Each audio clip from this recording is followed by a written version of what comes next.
Welcome to Hurrdat Sports Radio. Pitch is hit in the air to deep right. Oh, back goes the right fielder. You can forget this one. Austin Wells takes out his frustrations from 2 strikeouts with an absolute bomb to right field. 3-1 pitch. Swing and a high fly ball. Deep left center. That's way back. And it's gone. A grand slam for Salvador Perez. Swanson drives one in the air to deep left field. It's got a chance. Grand slam, home run, Dansby Swanson. No, sorry. That ain't it. It is. It'll be 4 down in a heartbeat. It'll be 2 high, 1 high, 3 high. And Tony White, the defensive coordinator over there, is a heck of a football coach. El Paso native. I want to shout that out. It's awesome to see El Paso is doing big time things, and no doubt in my mind, Tony White's going to be a head football coach really soon. He does an amazing job on the defensive side of the ball. So we know we got our work cut out for us, but we're excited for the challenge. We are excited to take this football team up to Lincoln. Our kids are excited to play in front of a great crowd. We're obviously excited about the opportunity. We've worked very hard. Excited to play a home game. Excited to play UTEP. Coach Walden is a winner. I've known him since all the way back at East Texas Baptist, and he'll bring elite energy. He'll bring a dynamic offense and an aggressive defense. They've got excellent players, and so it's going to be quite a challenge. So we're excited about it. Excited about our team. And look forward to seeing everyone there. Good morning. Welcome into Hurrdat Sports Radio, AM 590, ESPN Omaha, ESPN Tri-Cities. We're live on Twitter, Facebook, YouTube. DB will be joining me here shortly. I'm Ravi Lulla at the Hurrdat Sports Bar and Grill on the Pillar Exterior stage here on a Tuesday. Shane Schilleberg producing for me. What's up, Shane? I don't know. You don't know? At least it's not supposed to be like 1,000,000 degrees outside today. Yeah, I mean, what is it, 88? Yeah. It's down a little bit. Down. I mean, it's like 12 degrees down. I'll take it. It was a little unpleasant the last couple days. A little toasty, little hot, a little muggy. But we made it through it, and we almost made it through this week. We're almost to football. We almost have game day. That's right. The heat is actually why DB is not going to be here till the second segment. West Side adjusts their schedule a little bit, make sure the kids are safe out there while they're practicing. So he will be joining me here shortly. Joining us on the show today, I got a really good lineup for you. Going to be football heavy, as you might imagine. Yogi Roth, college football analyst for the Big Ten Network, amongst other people or other outlets, will join us at 8 a.m. We're going to talk. I think we're going to try and focus on kind of USC, maybe a little UCLA with Yogi, and kind of get the West Coast picture of the Big Ten, as USC kind of has has the best marquee matchup of the opening weekend with their game against LSU. At 8:45, we're going to talk to Mike Gross, who covers Penn State. They've got the second best matchup this weekend in the Big Ten, Penn State against West Virginia. That's one that DB's been keeping an eye on. So we'll talk to Mike Gross of Lancaster Online to discuss Penn State. And then at 9, we will talk to Mike Schaefer from Husker 24/7 to get the Husker view on everything, as we're just 4 days away now from the kickoff of the 2024 season. We heard from Coach Rule yesterday. I'm sure we will get into plenty of that. But I wanted to get into something that I saw just as we were about to go on the air. I'm kind of scrolling through Twitter and some of the websites and everything, make sure I haven't missed anything overnight. And I saw a tweet from an NFL reporter, and his name is escaping me at the moment. Might have been Richard Deitch. But the NFL is having a meeting today. And one of the things they're going to vote on is whether or not teams can, it's Ian Rappaport, my apologies, whether or not teams can sell a 10% stake of their team to private equity firms.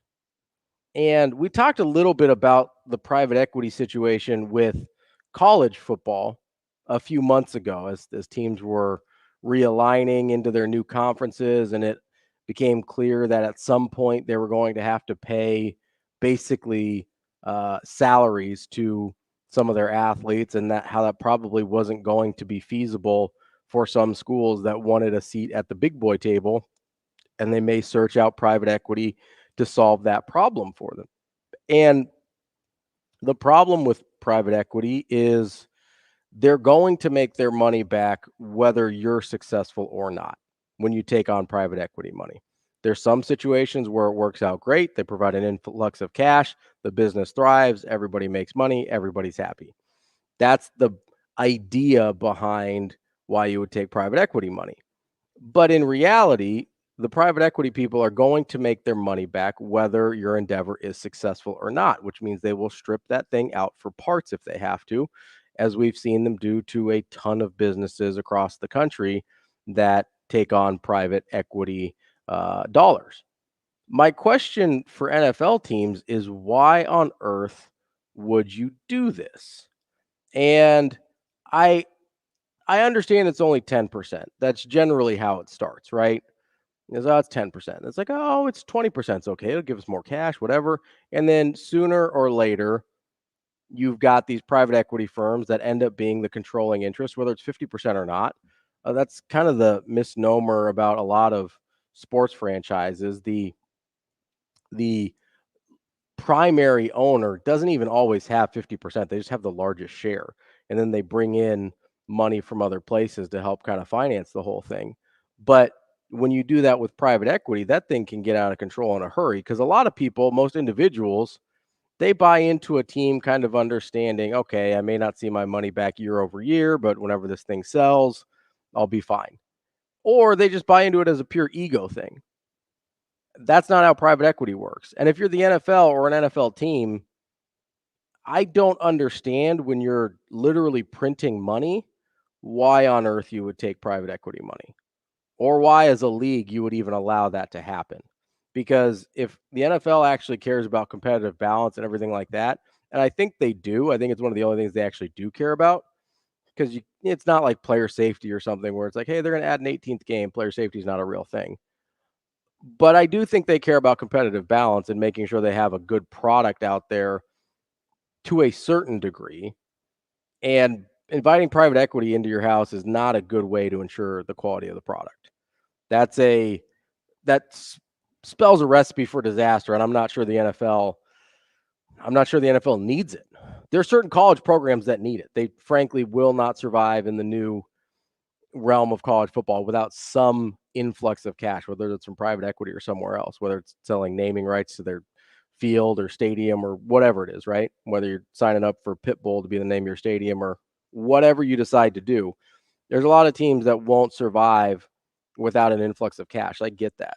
The NFL, I don't believe there should be any of those teams in that situation. So that's something I'm going to keep an eye on for sure as that vote takes place today. It kind of has seemed like it's flown under the radar a little bit, but that's going to be a big deal moving forward, and we'll definitely keep an eye on that. We got a lot of activity going on in the chat already this morning. We had a couple people chime in early. I asked what the record prediction was. So far, Bryce has chimed in. He says 9-3. DB and I will give our predictions on Friday. It'll be interesting to see where DB lands. I have a pretty good idea where I'm going to end up. It's one of two records for sure. But if you want to give us your season predictions, you can either do it when you come hang out with us on Friday for the live show here at Hurrdat Sports Bar and Grill, or you can give us a call, 888-638-4876. Let us know what your season prediction will be.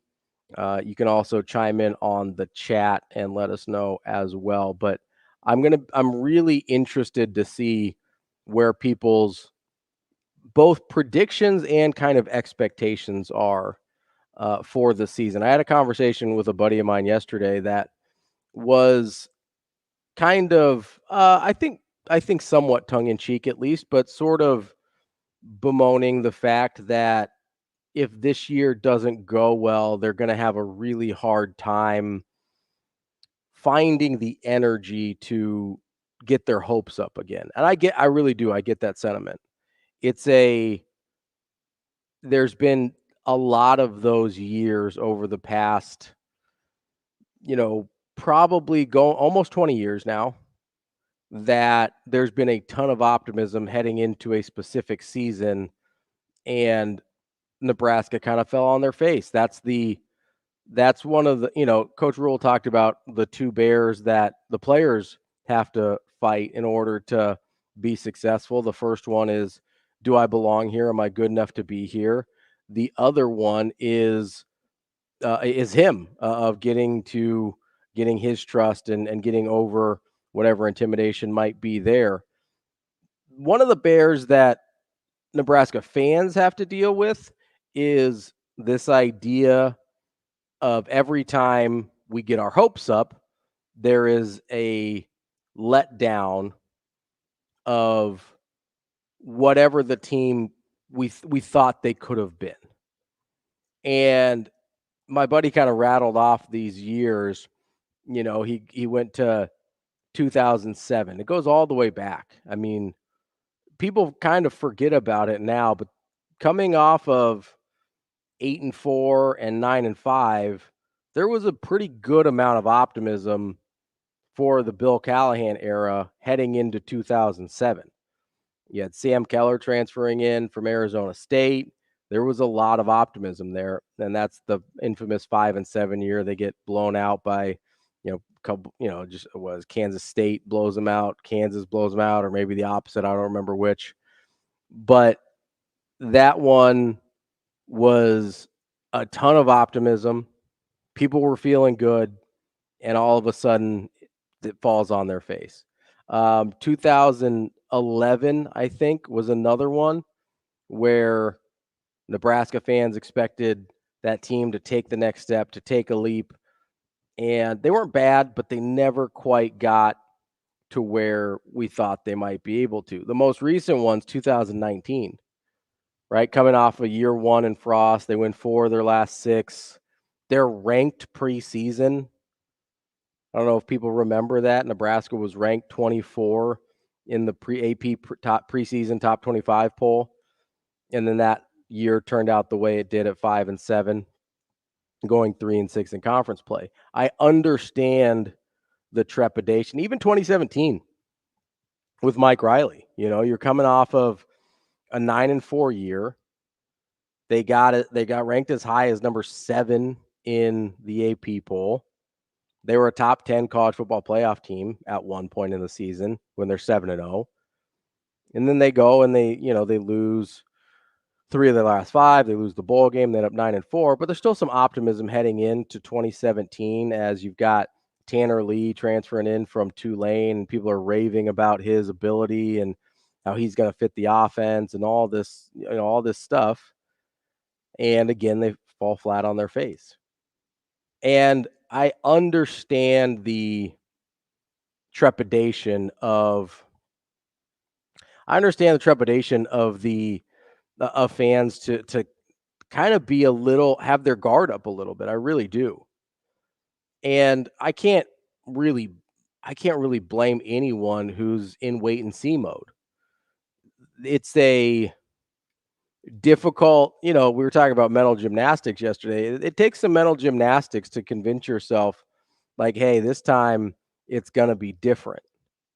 And, Tommy chimes in on the chat. He goes, my mind says 6-6. My heart says 9-3. That's kind of this internal battle that Nebraska fans are dealing with this year.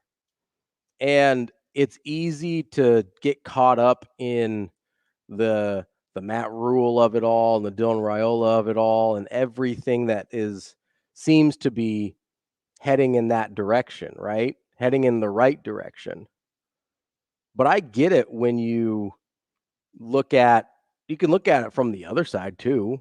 This is a team that hasn't been to a bowl game since 2016. This is a true freshman starting at quarterback. They lost a an important left tackle. You can lay out the argument for it going the other direction. I get it. And if you're a Nebraska fan, you've been watching for the last 20 years, but especially the last 7 or 8, it's really easy to kind of let yourself fall into that trap. But I guess the difference for me is, first of all, I'm always I'm always going to be a Matt Rule guy until he gives me a reason not to be, and I don't particularly see that happening. But you never know. I mean, people surprise you, but I have a ton of optimism in Coach Rule, and that's not really a secret. I sure hope so. I hope so too, Coach. But I mean, getting your hopes up is kind of part of the fun of sports in the first place, at least for me, because that optimism, that hope, that whatever you want to call it, of maybe this year, it's sort of the old Chicago Cubs thing, is like, well, maybe next year, or it'll be our year next year, whatever it is, right? And yeah, the Cubs didn't win a World Series for 108 years, but they did win a World Series. It is a thing that happened. And as a Red Sox fan, I kind of identify with that a little bit. Obviously, I don't have the long-standing history of the 86 years, but you kind of feel the weight of that burden from other people. So I get it. I get the trepidation, but for me, getting your hopes up is part of the fun of it all. That's the joy that comes around sports, is the hope of doing better than you ever thought possible, or something amazing happening, or whatever it is. That's a lot of the fun of sports for me. And so I'm probably going to continue to get my hopes up no matter how often they're let down, because eventually it's going to happen. I truly believe that. I think it's going to happen with Matt Rule, but eventually it's going to happen. And I want to enjoy every second of it once it does. Got some additional season predictions. Sid says, if we stay healthy at QB, O-line, and secondary, 9 wins is very reachable. Those are a lot of ifs. I think they can withstand some injuries at certain places. It'll be interesting to see what the young depth looks like at offensive line and secondary in particular. I think we'll see that regardless of injury status, especially early, is the coaching staff kind of getting through a bunch of guys there, especially in the secondary. I think you're going to see a ton of guys in the secondary play, especially early on.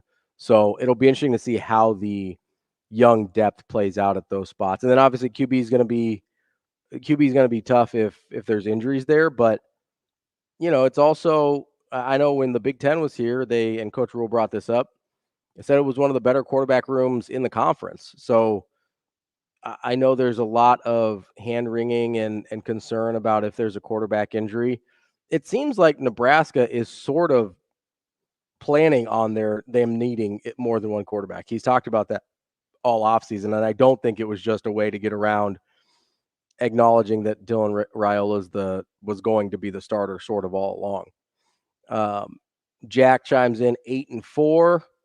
Kim 8-4 as well. TK with an interesting one. He says, just go 1-0. And I get it, TK. I do.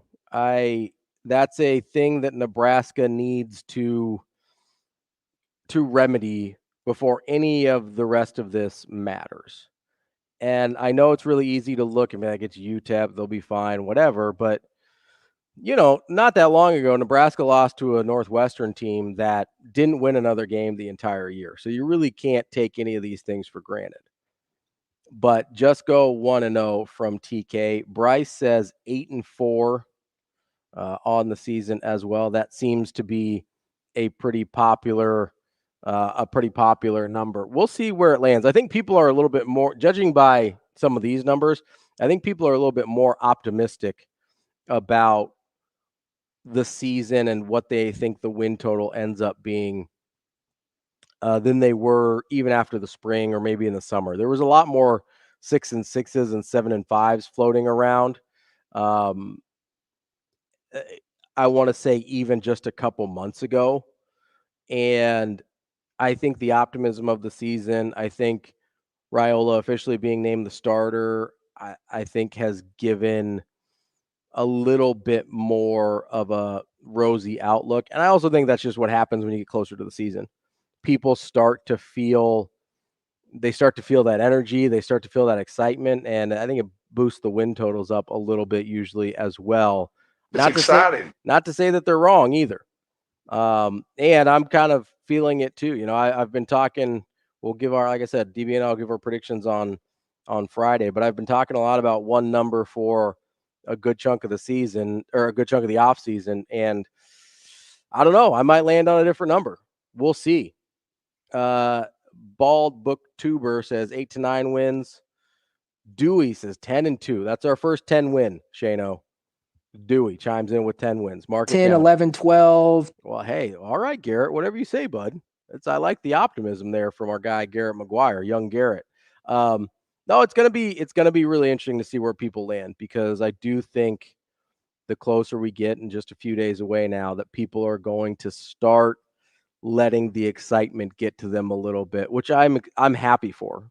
I want it to be that way. That's fine. I want UTEP to be a rocking atmosphere. I know Colorado will be, but I think people are just excited to see this team. I think people are excited to see Dylan play quarterback and to see the new wide receiver room and a revamped offense and the whole thing. I think there's a lot to be excited about. And I still think the defense is going to be way better than the offense is. So that's going to be an interesting thing to see play out. But there's also, as people have pointed out, there's also some question marks as well. So I'm excited to see what happens. I'm also excited to see where everybody lands on their predictions. Ooh, we've got our first playoff prediction. David from YouTube says 11-3 and the playoff. That's all right. He's out there. He's putting it on the YouTube stream. Dewey chimes in. He'll be at the game Saturday. He'll update his prediction based on the performance in that game. Dewey, you can't change it after. That's not how predictions work. I don't know if you know this. That's not how predictions work. That's just observations. We're not going to go out there and reinvent the wheel. We're not tricking anybody. Predictions happen beforehand. Will chimes in. I think Janarin Bonner is going to be a problem. I hope so, Will, because that's a guy that I really looked at last year because of his versatility and with what Jaheim Bell had done under Satterfield at South Carolina before he got here. I thought Bonner could really fit that role, and I still think he might be able to. Jaheim Bell's a little bit bigger, but that's a guy that I think can be super versatile and have a really big impact on that offense as well. So keep bringing in those predictions as we go throughout the show and through the rest of the week. Interested to see. Thomas says 7-5 with a bowl win. Tyler says 8-4. We'll have normal struggles, but we'll finish strong in Iowa City. Hey, I think a lot of people will take that, Tyler.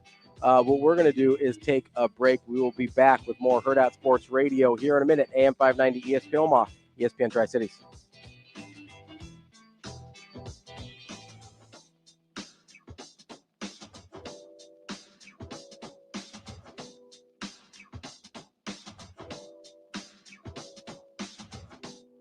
We will be back.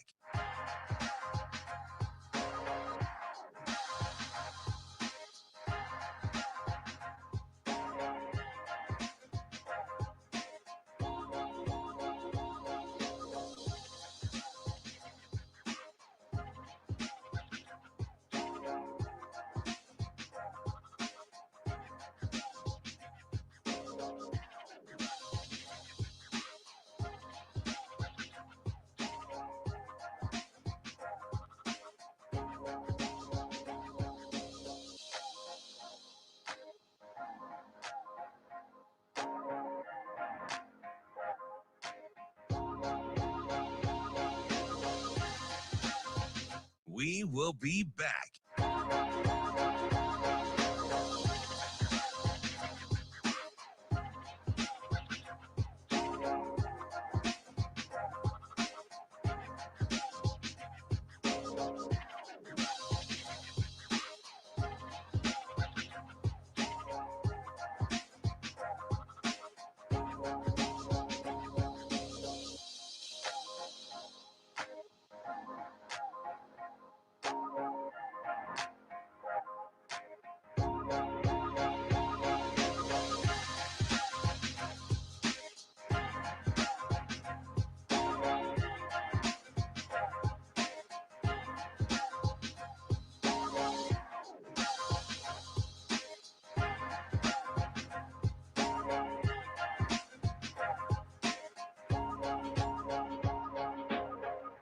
We will be back.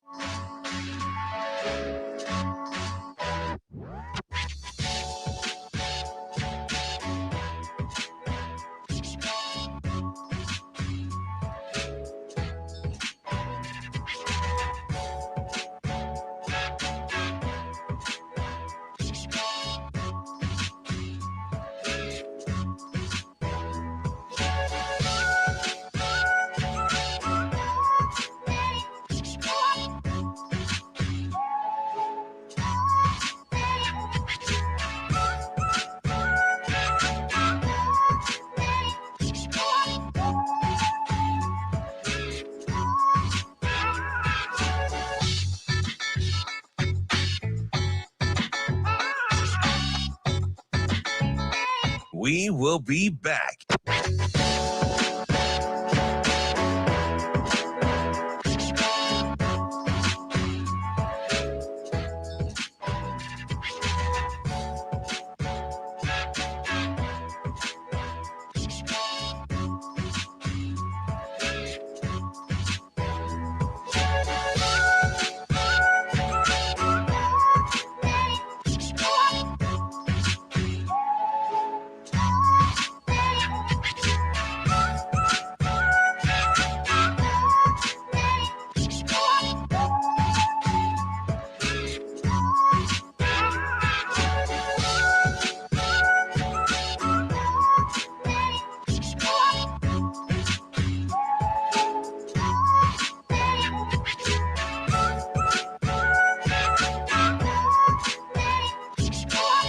We will be back.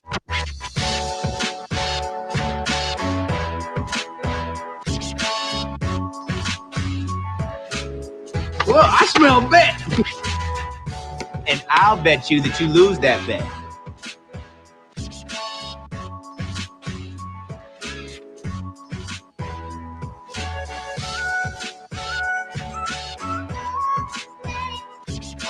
We will be back.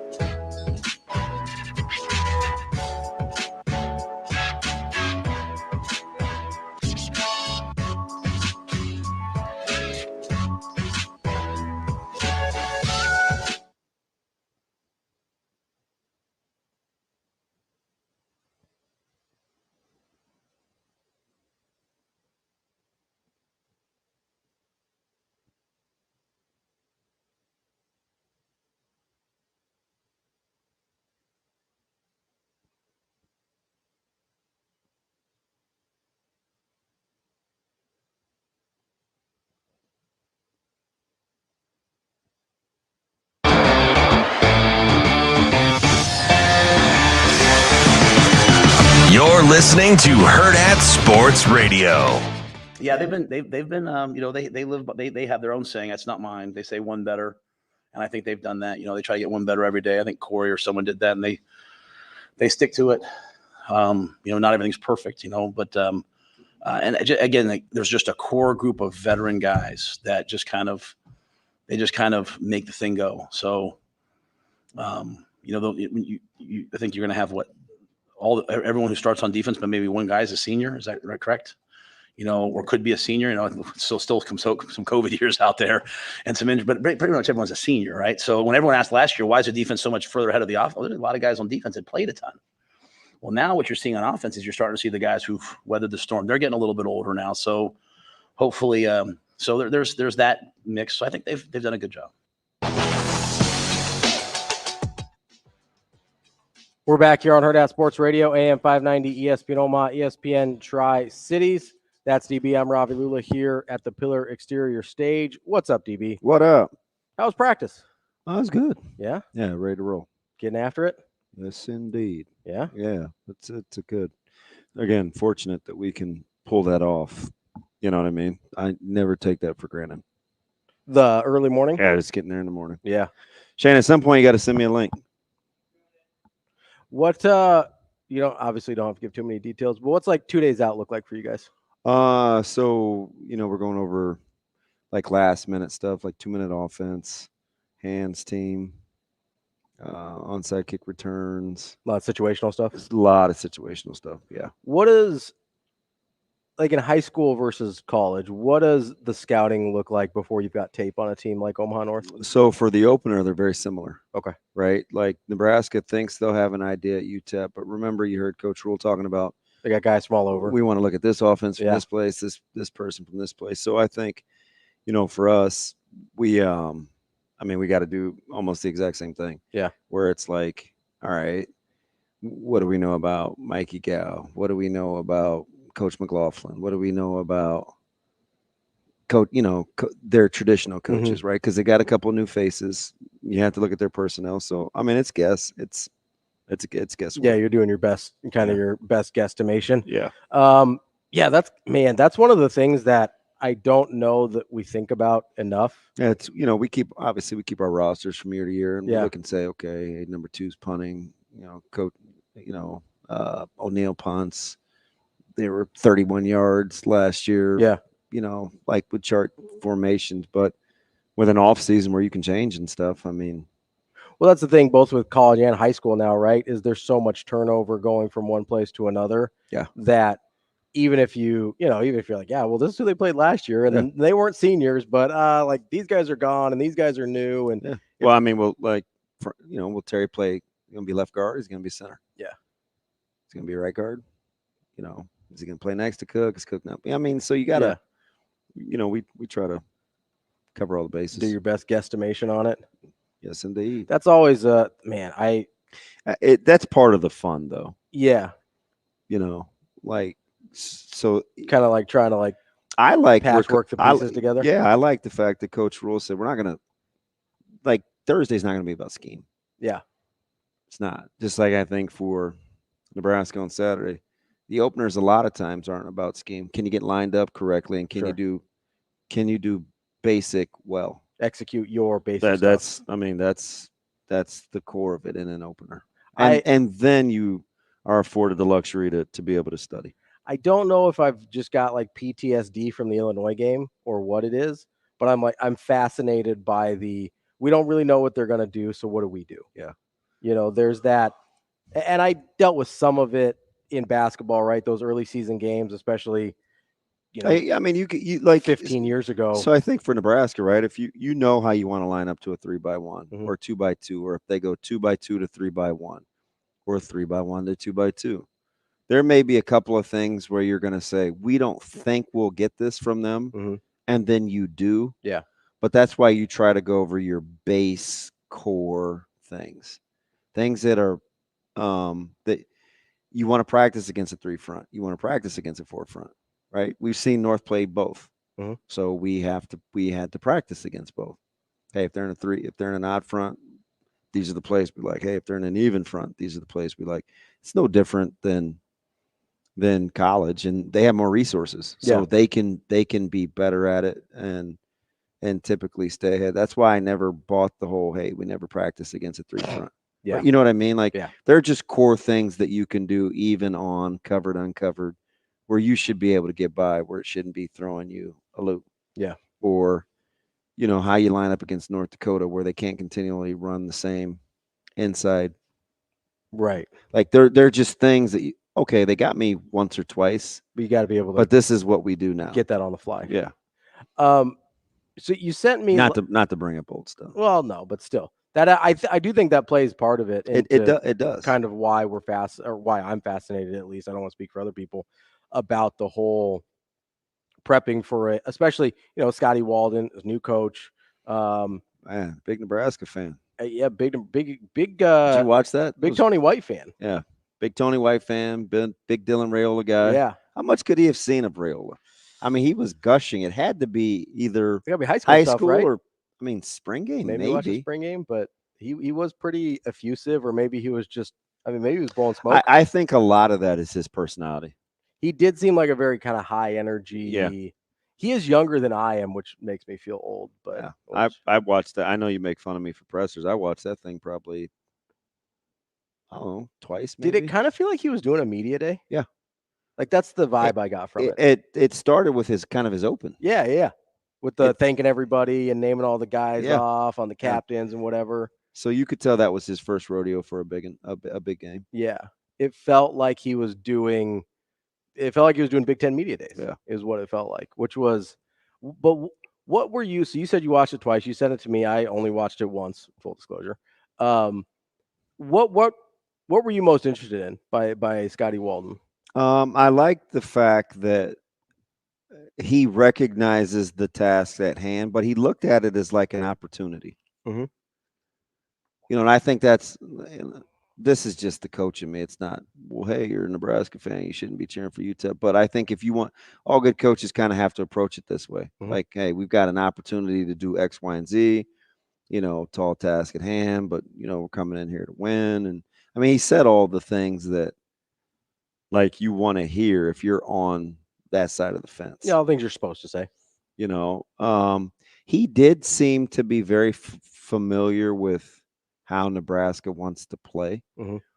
So the first thing that I thought of was like, okay, this is kind of what I talked to Giff about, where sure, there's tape and there's tendencies of how you want to play things. But the beautiful thing is you're 1 year further along and you get to do more things now. Yeah. Right. That you can add to that defense. So I think, that cat and mouse is going to be interesting because Nebraska definitely does have tape. So same side blitzes, like they have some tendencies. Yeah. So we've talked a little bit about adding stuff into that Tony White defense over the course of the offseason, but from like a practical standpoint, what does that look like? Like, what are some of the, I guess if you were in those shoes, like what would be some of the things, schematics?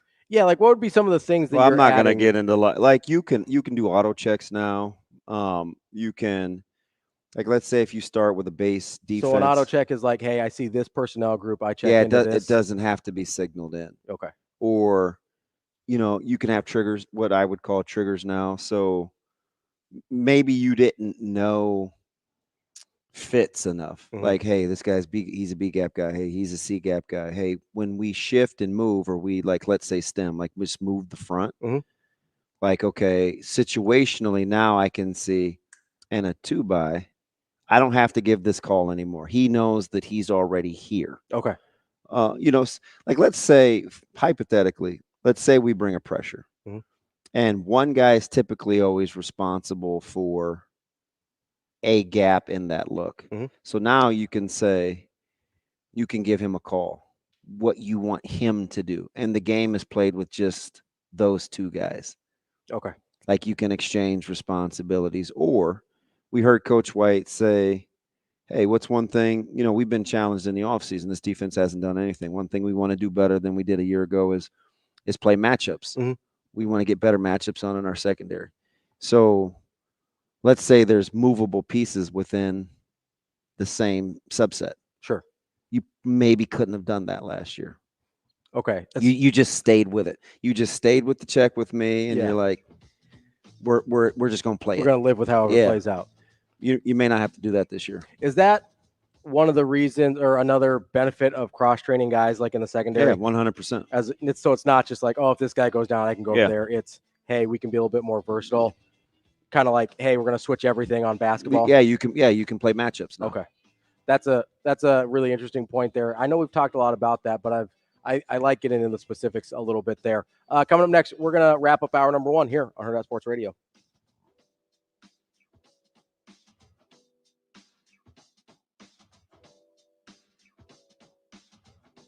We will be back.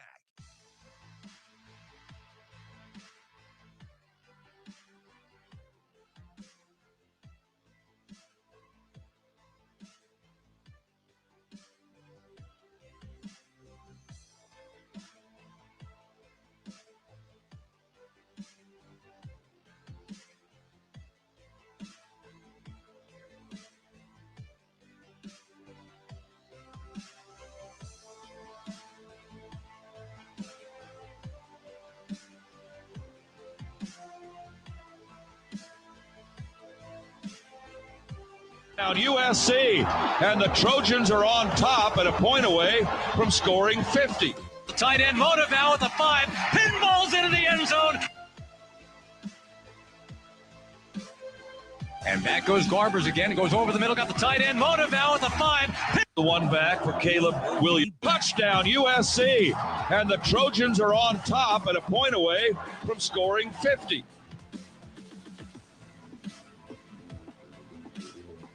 It all did it. Third into the half. Jones, the one back for Caleb, on top at a point away.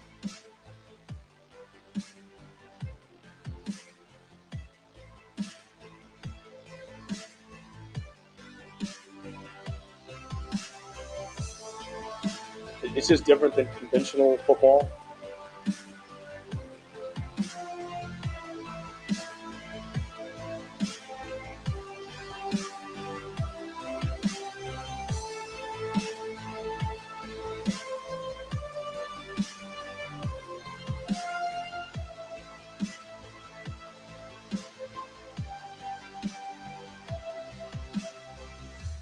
We will be back.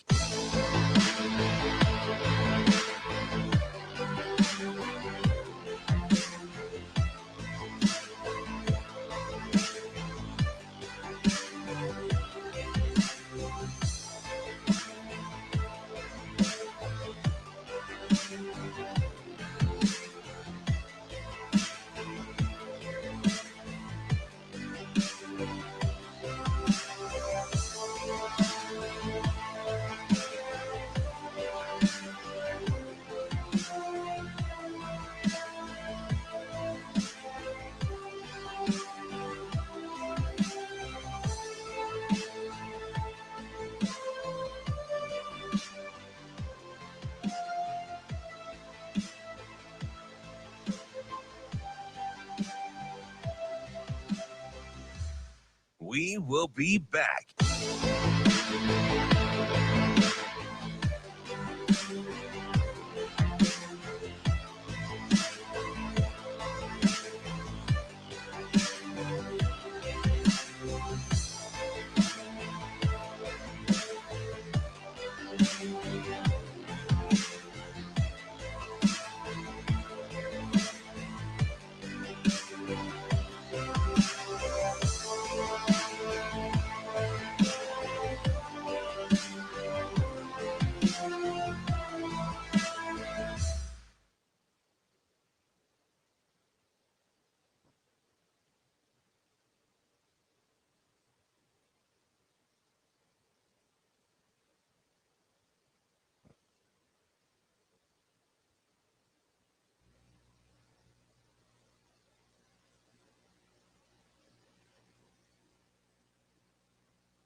You're listening to Hurrdat Sports Radio.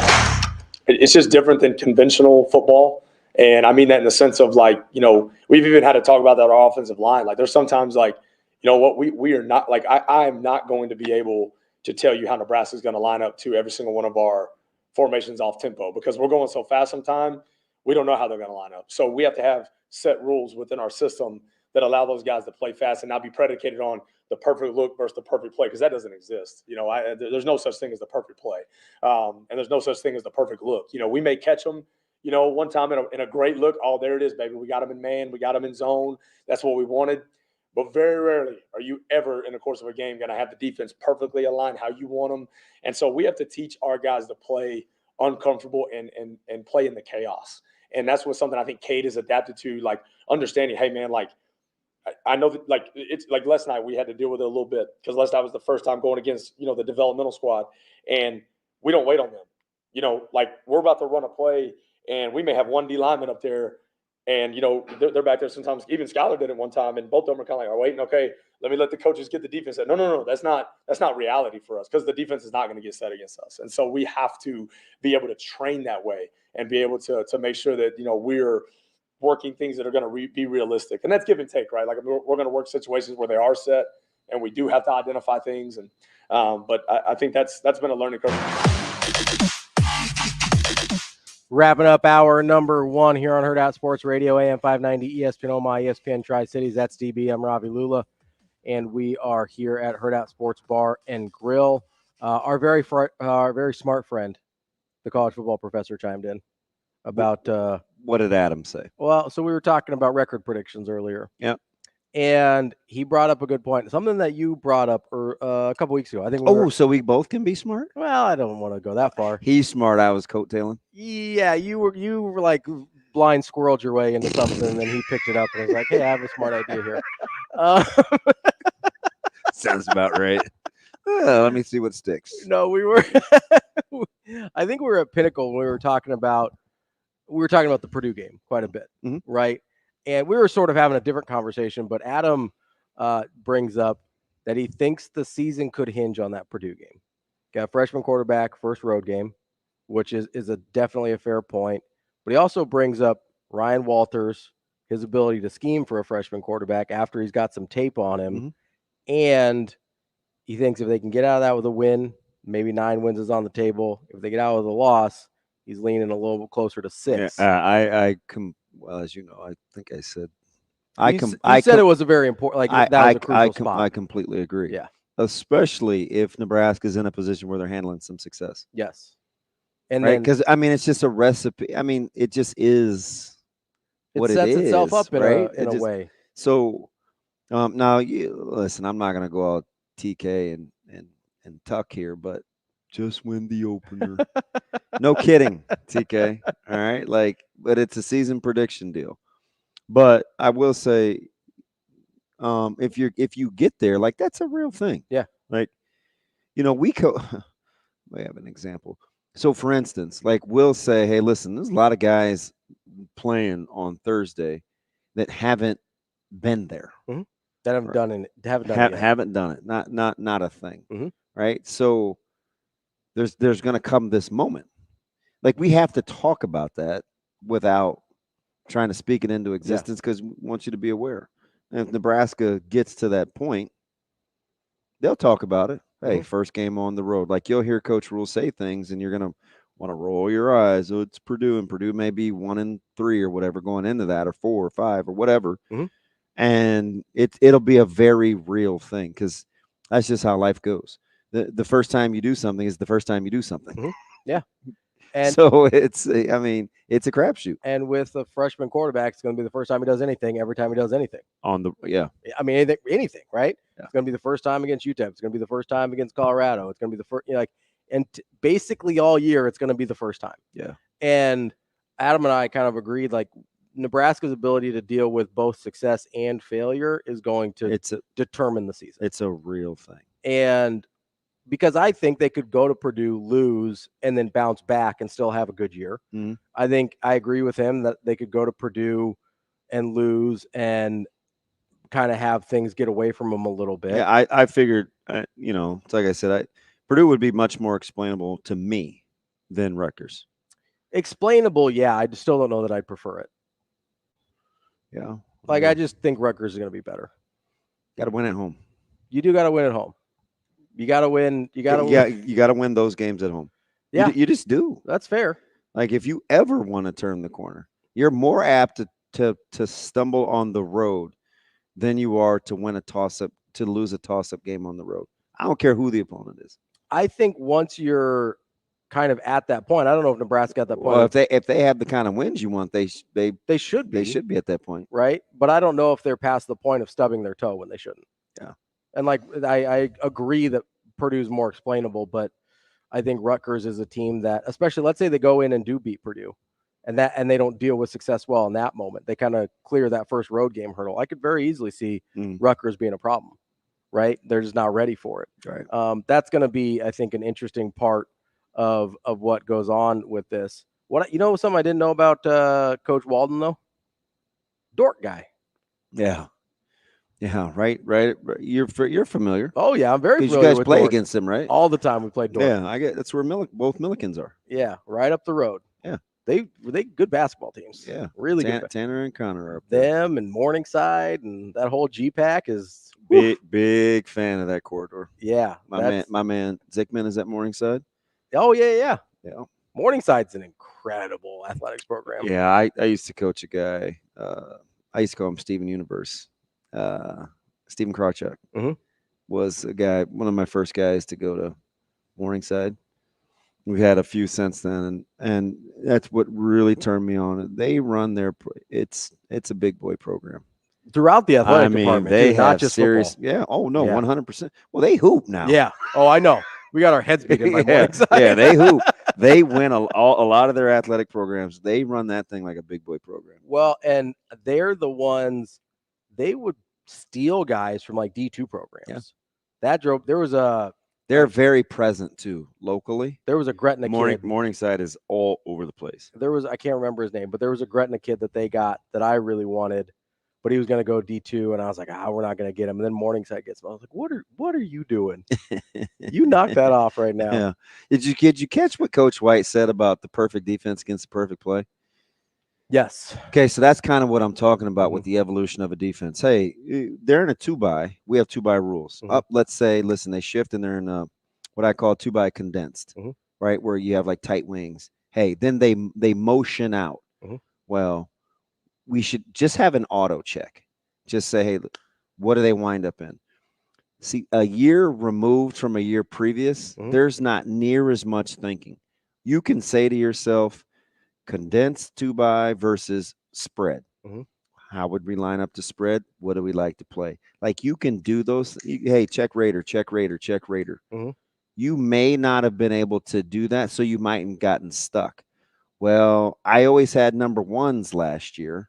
So you may be a corner that's caught inside, like looking like you're playing in the slot, and you have 2 safeties outside because the 2's motioned. Okay. Well, okay, you can get outside your rules and say, well, how would we normally play a 2-by and spread versus spread or something like that? Like those are things situationally, like it's not always perfect, but now that you know your hard and fast rules, you don't have to think near as much. So in that situation, that the example that you just gave, would the number one corners just stay inside? Yeah, you want the best matchups. Okay. Yeah, if your ones stay. So you want to stay with the ones, stay with the ones. Yeah. And then since the 2s or the tight ends or whoever split out. If they're in like match, man. Yeah, if they're in man, Yeah, right. That's how you play. So you just stay with your matchups, or go out there. Or maybe rather than the corner being like, hey, I'm on the boundary. Or maybe this year they'll see that and they're like, all right, let's just play 2. Let's squat on the outside since I don't think those guys are going to get vertical on us. Sure. And let my safeties hold the hash. Okay. Like you can do those kinds of things. Okay. So like the games within the games are what you get in year 2, right? We got a defense and we played it specifically for Bellevue West early.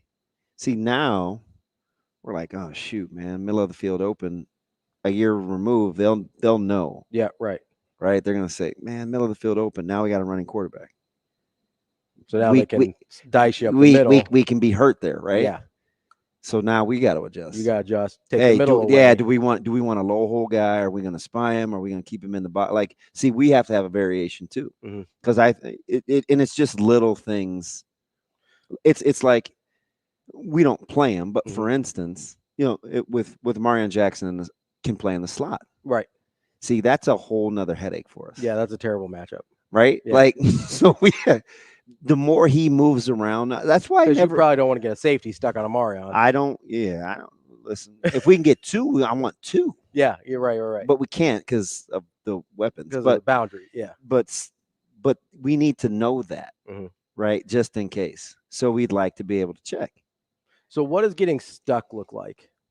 Getting stuck, like let's say they're in a 3-by, and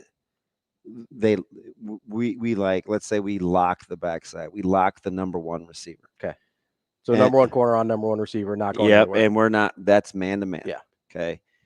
Then all of a sudden, like let's say they and we see back is away. So the backer that's to that 1 receiver side, we're like, shoot, he's got to honor run game now. Then they put him in pistol. See, now we're in conflict, right? Because he's got a 2-way go as a running back. Yep. And we can't help underneath on 1. We're stuck. You got to play it. Gotcha. Okay. Right? Like that's you got to play it. That's really interesting stuff. That's all the things that happen like real time. We'll see if we can pick your brain a little bit more later. But right now, We're going to talk to Yogi Roth, college football analyst for He's a good one. Big Ten Network, amongst other outlets. We'll be back for more Hurrdat Sports Radio coming up next.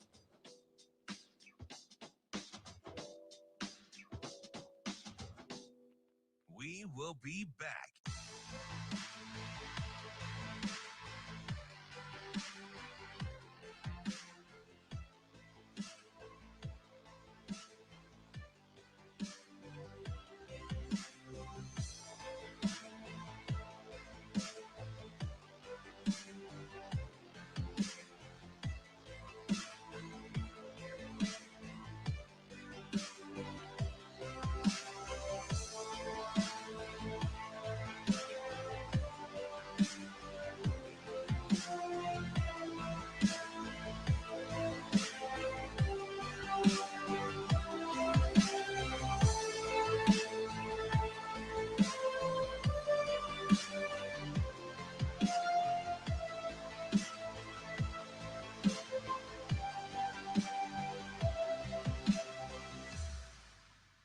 We will be back.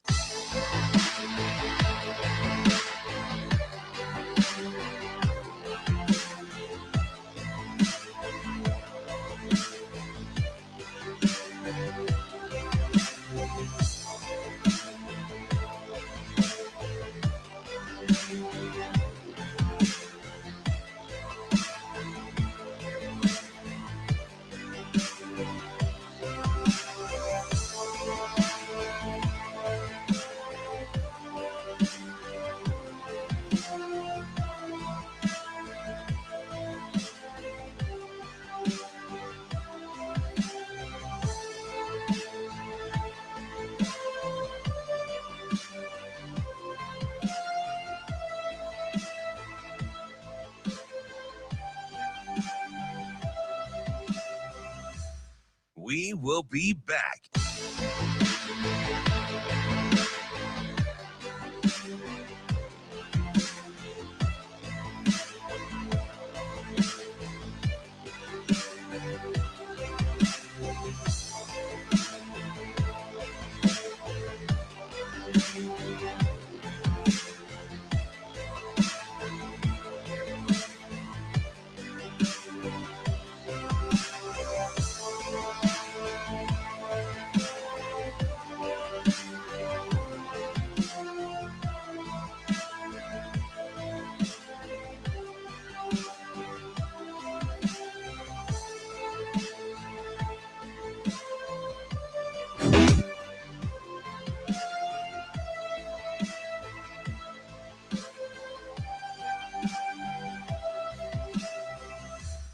We will be back.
Welcome to Hurrdat Sports Radio. And back goes Garbers again, goes over the middle, got the tight end. Motivell with a 5, pinballs into the end zone, touchdown UCLA.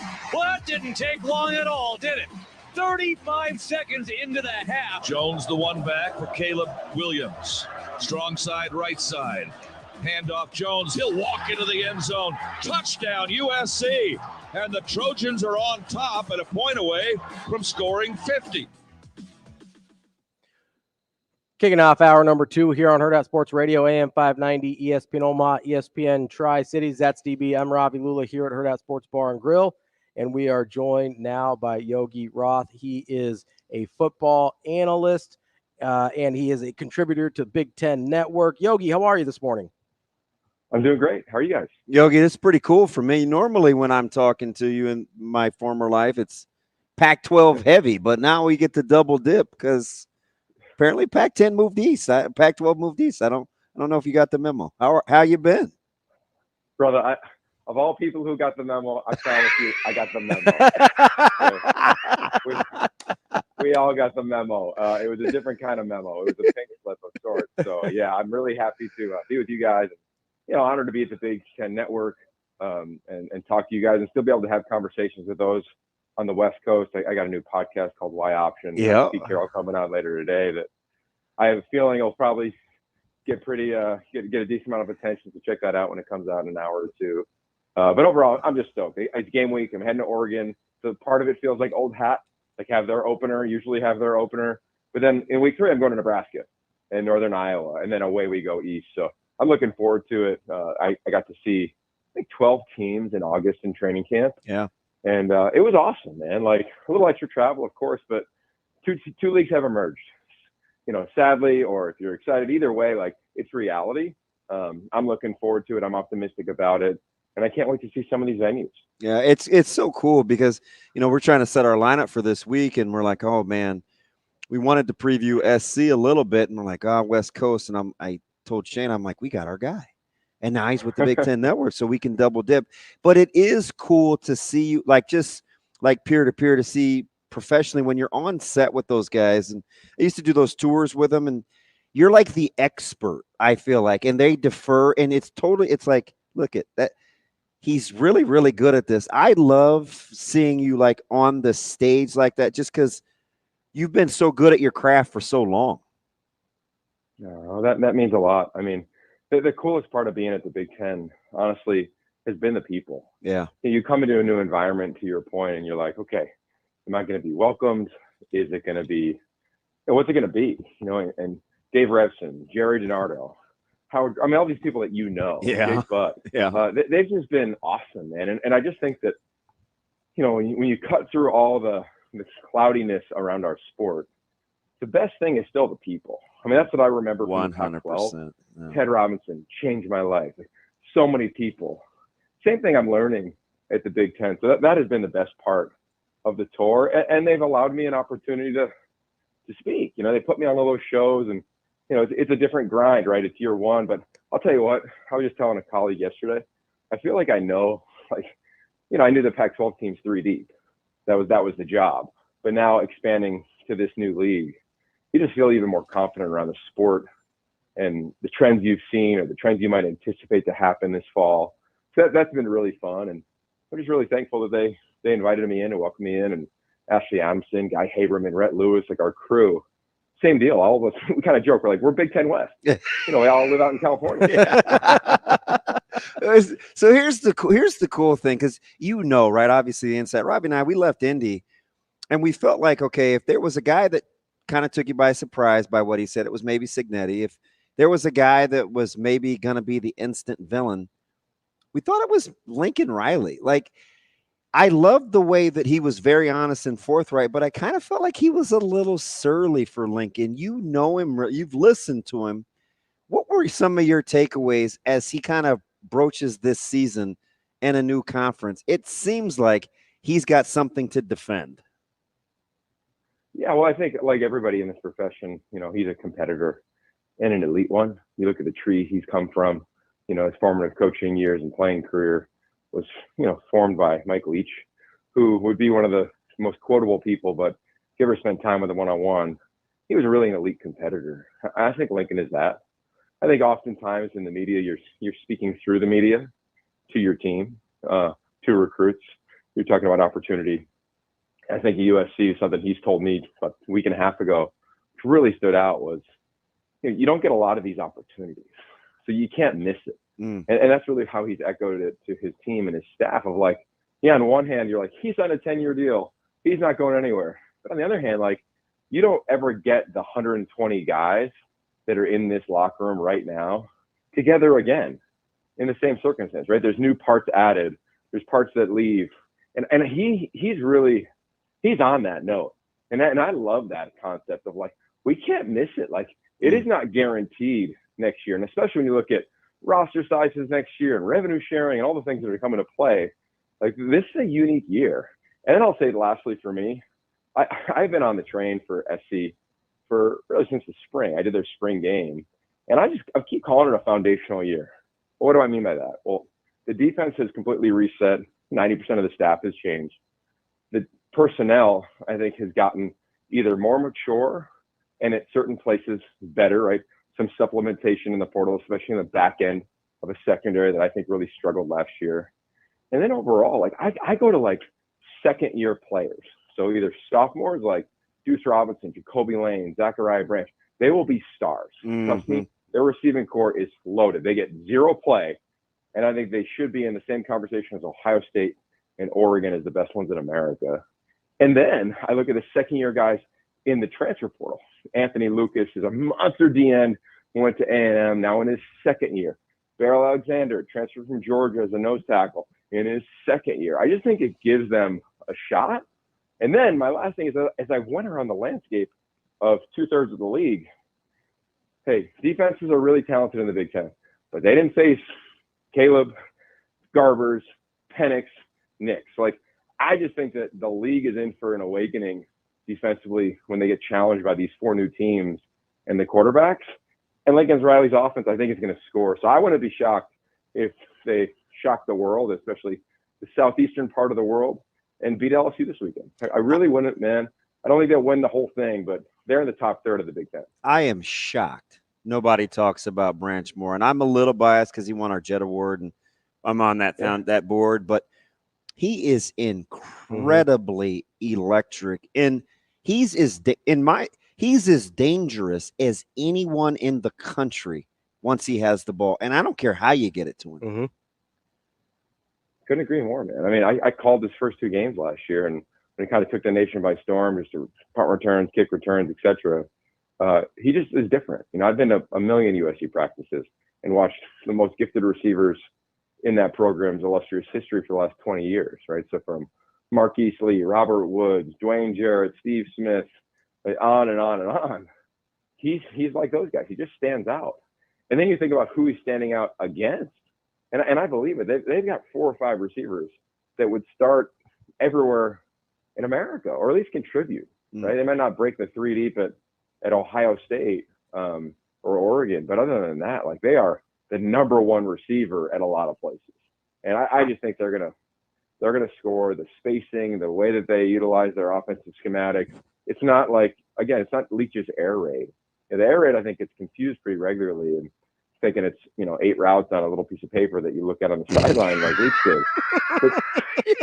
That's his version, and I love the guy.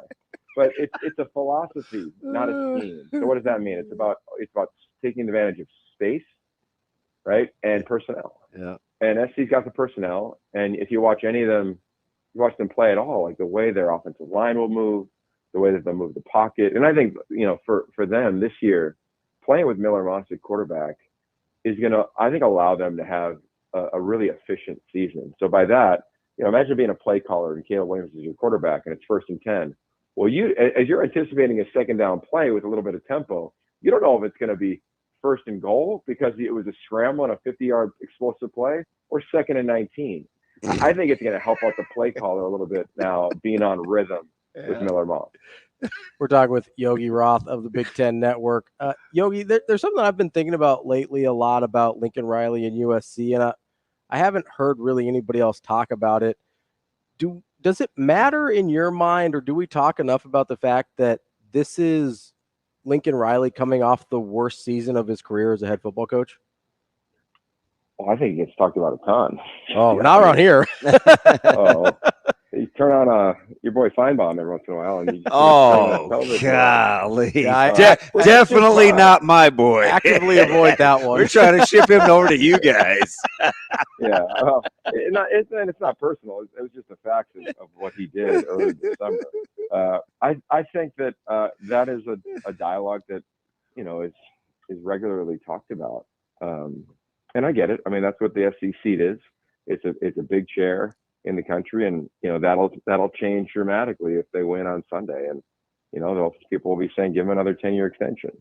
So that's just kind of the nature of the beast. I think everything he has been through, from a scrutiny standpoint, and an adversity standpoint in that regard, is I think weathered him to be able to navigate Los Angeles in this landscape, because it could be unforgiving and it could be the most glorious pat on the back of all time. And I think that's always the biggest challenge for players. People who don't live here, I think are sometimes intrigued. I don't know if you guys will be or not, but I call it internal expectations versus internal reality versus external expectations. So here's the example. You're a 4 or 5-star recruit in Southern California, and of course you go to USC, and you're primed to go contribute early and be the dude. Well, come week 3 of camp, maybe you haven't completely nailed the playbook. Maybe going to class and playing major college football against 22-year-old veterans is hard, right? It is hard.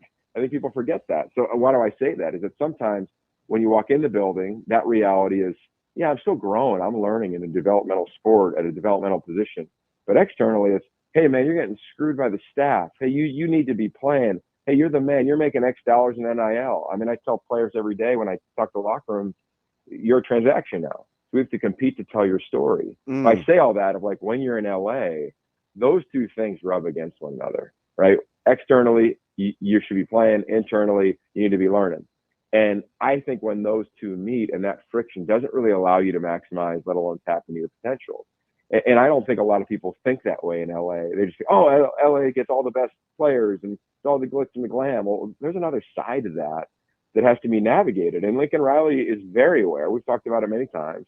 And I think that's why he has a really mature team this year. That's why I reference his second-year players. Like, they got through the glad handing and hey, you're the man, or hey, you're getting the hose. Like, and they just got to the reality. And I think last season and the record that you alluded to helped get you there even faster, right? And that's just kind of how sports work. So I think this team comes out, and again, I don't see them as Oregon or Ohio State. Those two are different to me. Penn State defensively is unique this year, at least among the teams I saw in training camp. But SC is in the top third of this league, and that offense is going to be able to score against a lot of teams. And I think they're going to put themselves in a really healthy position to make some noise. And their schedule is pretty good. Like, I get they got to go to Michigan off the bat, but they don't leave the West Coast Pacific time zone. I think it's October 19th on through the rest of the season. Their only road games are at UW and at UCLA. Yeah, listening to Yogi Roth, giving me the 2-on-1. That's the storytelling of the football analyst that's in the Twitter bio. That right there is beautiful. Let me get your thoughts on this here, Yogi, because I don't want to knock Dan Lanning, right? He's been fantastic. He's a heck of a recruiter. He lost a quarterback that set a record for starts. He's inheriting a quarterback that's going to break the record for starts. But I kind of, in my head, I'm still kind of waiting for him, like, to get that signature victory, right? That big victory. He wins a ton, right? There's no doubt about that. How poised are they when you put those things together to get it done? And do you think his critics are waiting for that moment? Well, I don't think he cares about his critics. I'll start with that. Oh, you can definitely tell. Yeah, and not disrespectfully, but like he's very connected to what matters most in the program, and it's as he would say, connection, growth, toughness, and sacrifice. And I love those DNA traits about their team because they are really reflected by the players. Dylan Gabriel been there 8 months. I mean this. At the Elite 11, I see the best quarterbacks in America coming out of high school. And then oftentimes they come back as counselors. Dylan Gabriel came this summer, and I've never seen a guy be able to connect with people better than he has. And when you talk to the staff at Oregon, I did their spring game. I'm heading there in a couple days for their opener. His DNA traits around that it factor are, they're the greatest I have seen. right? Tua was sitting in pole position. Jameis Winston was number 2. Those are just a couple of the guys that I've seen that can really sync and connect to anybody. Dylan jumped them both, man. I mean, he is really that type of player.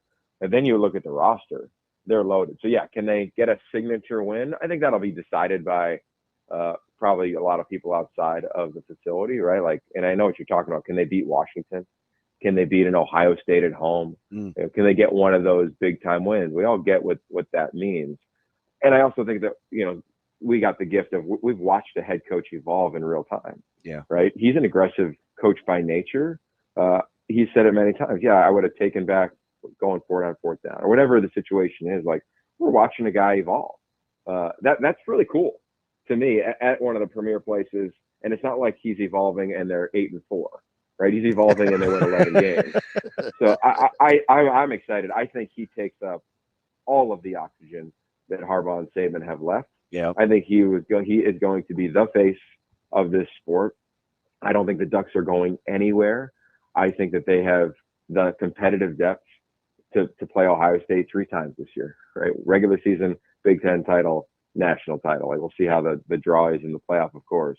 But this thing is legit. How do they deal with the health, injuries, all the things that are a season, the 3 plays a game that are really critical? I don't know. I mean, I'm not saying they're going to win every one, but they are different than majority of teams. And I'd imagine if I went to Georgia or Alabama, I'd feel the same way after leaving Eugene.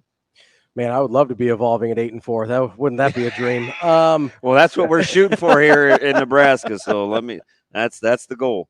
Yogi, let me switch over to the other Southern California team. As we, heard from Deshaun Foster, there's 2 teams in LA, UCLA and USC, in case people forgot.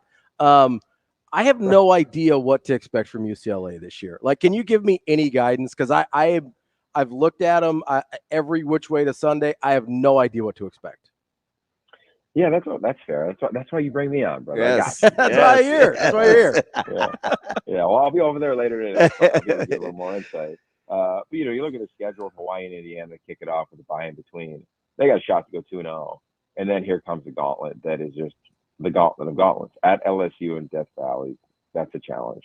Oregon at home, that's a challenge. And at Penn State, that's a challenge. I think those 3 games are going to dictate the season, and not from a win-loss standpoint, but from a health standpoint. I mean, those are physical games. I think when I look at a UCLA team, what do I see?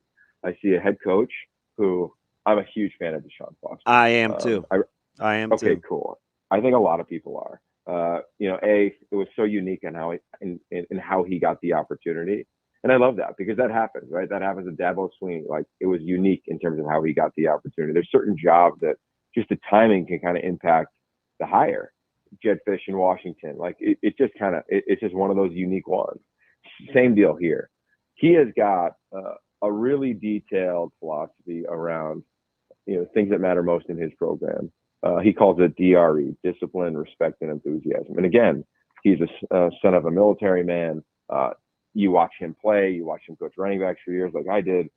That was reflected in the room. Now it's really a part of the team. And I think all 3 of those have different spokes that come out of it. One, let's just talk about the enthusiasm. He had over 2,000 recruits in spring alone walk through the facility during spring football.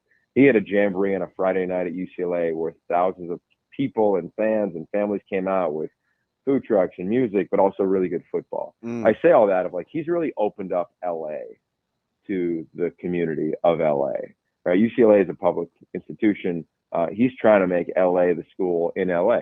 Not easy when SC is the one across town, but also it should be a part of that conversation, right? He was around UCLA when they beat SC over 12 or 10 straight times. Like, UCLA has run this city as well, and he's not afraid to talk that way. Okay, then you go to the acumen of the program, and you look at the coordinators. I'm a huge fan of Akaika Malloy, first-time defensive coordinator for UCLA, but played at UW, trained by Chris Peterson. Like, he's a special guy who knows how to connect to players, and I think they get the most out of him running a very similar defense than what they ran a year ago. And then you go to Eric Bieniemy, and this is a guy who's long been proven at the NFL ranks. We know what the NFL can be, and we saw that last year with them and the Commanders, kind of an uphill battle. But after being at practice and talking to players, these guys really love both schemes. I think they also have some players Nathan Garber's, to me, what started a lot of schools in the Big Ten. Their receiving core is talented. Malika Matavao at tight end will be a household name by the end of the season. Defensively, Femi Oladejo will be that guy that just climbs up the draft boards. And they got a couple other players like Jay Toia on the interior defensive line that would start everywhere. Their problem or their challenge is going to be the depth. Mm-hmm. They don't have the competitive depth of Oregon, Ohio State, Penn State. And I'd even argue USC right now. That's just a fact. That's why I go to those 3 games. Like, can they get through those games, right? Because they're going to fight tooth and nail, and who knows how they shake out. But to me, it's about being able to survive those, because the rest of the schedule, they're all winnable games. They're all winnable games. So I don't know how they shake out from those 3 games, but I'm hopeful for them. I hope they win. And I think people need to remember they've won 8, 9, and 8 games the last 3 years. And quietly have ran the football pretty well. Yeah, and you don't think they're going to run it again, right, with Deshaun Foster and Eric Bieniemy?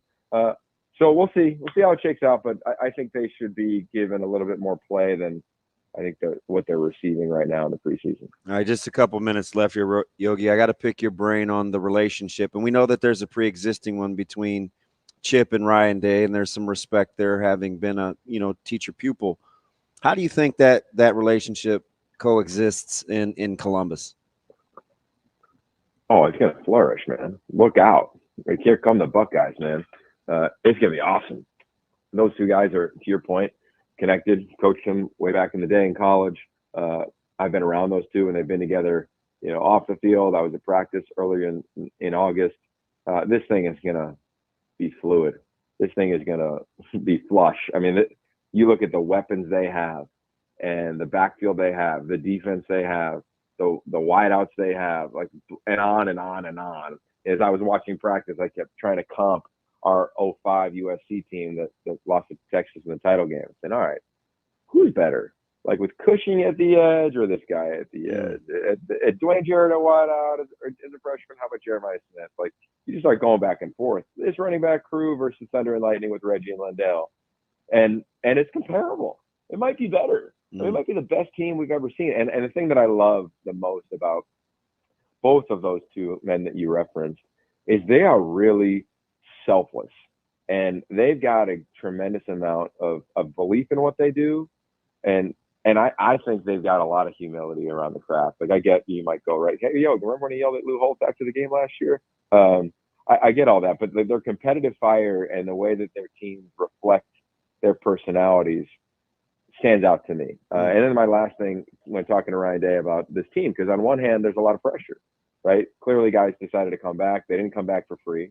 And they also came back with, a certain mission in mind, beating Michigan, winning the league championship, and winning the whole darn thing. I loved what he said to me about how they view it. And he goes, we don't look at it as the pressure. And the way we talk about it is opportunity. Like, what an opportunity to represent these colors, this logo, these teams, this university. What an opportunity to do something special with guys that would normally, be first-round picks. And that's how Coach Carroll talked about our teams and opportunities at SC. As the pressure mounted and you're trying to win 3 straight national titles. Same type of vernacular, very similar temperament. So I'm in on the Buckeyes. Who knows between them and the Ducks, but those 2 teams have, again, I keep saying it, but they really stood out among everybody else. Doesn't mean it's easy. They still are 18-22. They still have to have, challenging road games against lesser opponents in hostile environments. Like, all those things will challenge their teams. I don't know if either one are good enough to go truly flawless in the regular season, but God, I can't wait to watch them compete. That's our guy, Yogi Roth from the Big Ten Network. Yogi, we appreciate it, and hopefully we'll catch up with you again soon. Thanks, Yogi. Yeah, I need some help. I'll be there in 3 weeks, guys. I don't know anything. I got The you. last time I was in Lincoln was a memory. Your listeners don't want to go down. Probably. I'll runs in 2007. I'll send you a message on Twitter. Okay. All right, buddy. See you guys. Thanks. More Hurrdat Sports Radio coming up next. We will be back.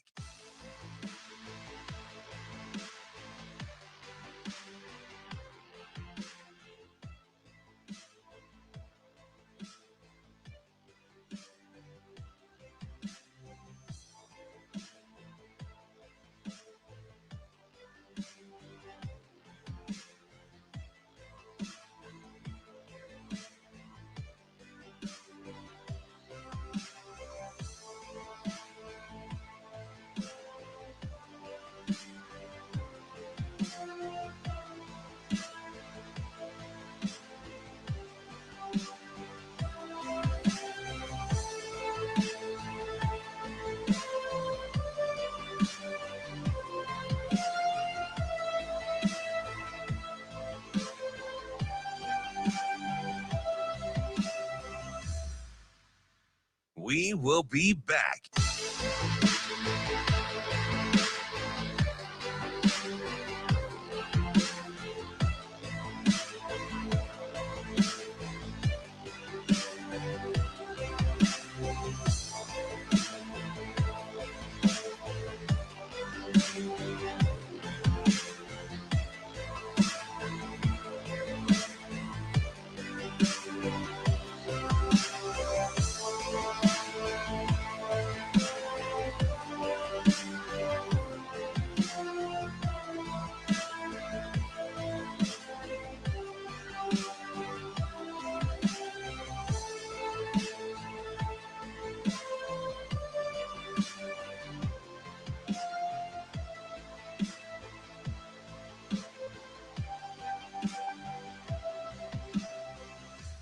We will be back.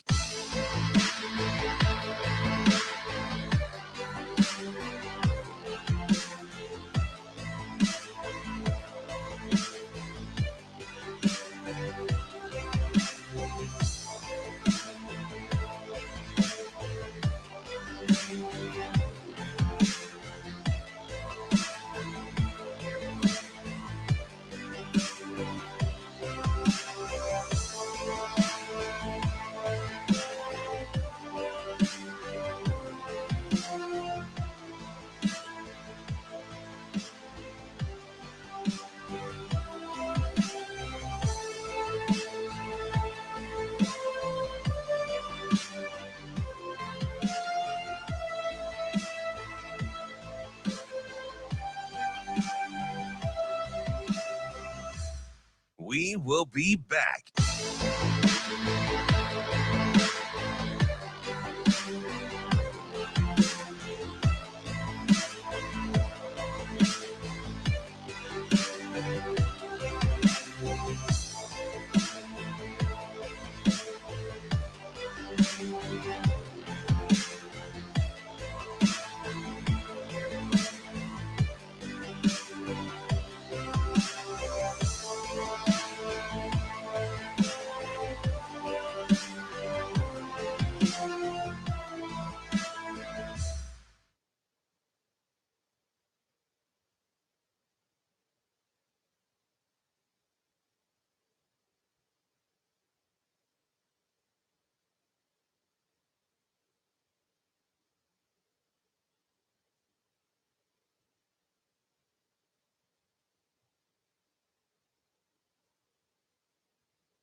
You're listening to Hurrdat Sports Radio. We watch a bunch of film of a bunch of different people. You're watching, if you want to watch Goodman, you got to watch Austin Peay. You want to watch Jackson, you got to watch Austin Peay. Then you got to go back. If you want to study the quarterbacks, you got to watch one here. You got to watch one at UTEP. Then you have to go. You got to watch Eastern Kentucky film, and then you have to watch the O linemen. But as much as anything, we always try to focus on ourselves, study the other team's players, focus on ourselves, and then say, what do they have? And I think a big piece of it's going to be the tempo. It's going to be the heat. It's going to be 85 degrees. I'm glad we got, the mock game on Saturday was 100 and some degrees outside. So that was good for us. And, even after we were done, we ran conditioning. So I think we're in pretty good shape. Halfway through the show here on Hurrdat Sports Radio. If you're headed to work, make sure your seatbelt is fastened because it prevents injuries and saves lives, but only when worn properly. Make it click. This message from the NDOT Highway Safety Office. That's DBM Ravi Lulla here on Hurrdat Sports Radio. And, I love the way he thinks. That kind of description that he's given there, I felt like that's how I felt last year as I'm trying to figure out what Nebraska is going to look like. I'm watching South Carolina tape to see Satterfield. I'm watching Syracuse tape to see what Tony White's defense is going to look like. I'm going to watch Georgia Tech tape to see what Jeff Sims is looking like. And that's just for content purposes. That's not actually trying to game plan with all the moving pieces. It's a tall task. Yeah. The tempo. I love the tempo and conditioning thing. Yeah. Because a lot of times it's amazing how in the first game, that's kind of like either the equalizer or the advantage. Mm-hmm. I felt like Georgia Tech was in much better shape than Florida State. Yeah. Like I thought, like as the game wore on, Florida State looks sluggish. They did. Yeah. And so, it's like, I blame it on not showing up till Wednesday, but that's just me. yeah, you got me thinking about that, but I don't know what would be ideal off the top of my head. But so we have to train in such a way, Mm-hmm. right? Where we're trained because you go through these scenarios. Okay, let's say if we can't block north, or mm-hmm. if they come out in something we can't handle, or we haven't put in goal, like whatever, right? Like what can be our advantage? So if they're beating you in the trench, how can you use tempo or something? Yeah. So would it be tempo? Mm-hmm. Would it be space?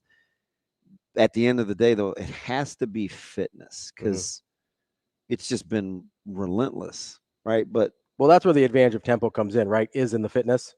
And if we need to, we just have to have plans. So right. So I like the fact that you may watch Nebraska practice and they may try to snap the ball, 10 times in 80 seconds, mm-hmm. right? As soon as that thing is spotted, line up and snap again. Go again. Why? Well, UTEP may do that to them. Fitness, right? Yeah. So, and it's good for stamina. So let me ask you this, because plus you have to be able to think when you're tired. That's key. Being able to mentally focus when you're tired, 100%, is incredibly challenging. Well, we did a cowboy period at the end of practice, and it's like, wow, like best wishes with that. I used to, you know what I mean? It's like, I used to tell people this all the time, and I was applying it more towards like working out or lifting or whatever, but it applies to athletic stuff too. In like your mind gives up before your body does. 100%. So you have to be able to lock that thing back in, because it's not just, I don't think I can do this anymore. And it should be just the opposite. It should be. But your mind's trying to protect your body, mm-hmm. right? So it starts to shut things down before your body reaches its max. And that starts with focus. Like we think it starts with effort, and sometimes it does, but it's the focus too. It's just having an elite mindset. And it just happens subconsciously. Mm-hmm. So you have to be really dialed in to work against that. But the other thing that I think about a lot is, how do you out-train the adrenaline of game one, right? Because that's a real thing. You have to. So that's inevitable, right? Right. There's going to be like a moment in game one, and it's about 2 minutes in the first quarter, and you're going 900 miles and an hour. All of a sudden, your body will recalibrate from all the endorphins that were releasing. You're like, man, I'm gassed. Right. Yeah. And it's like, nope, you're in better shape than that. Your body will recalibrate. You just have to give it a second.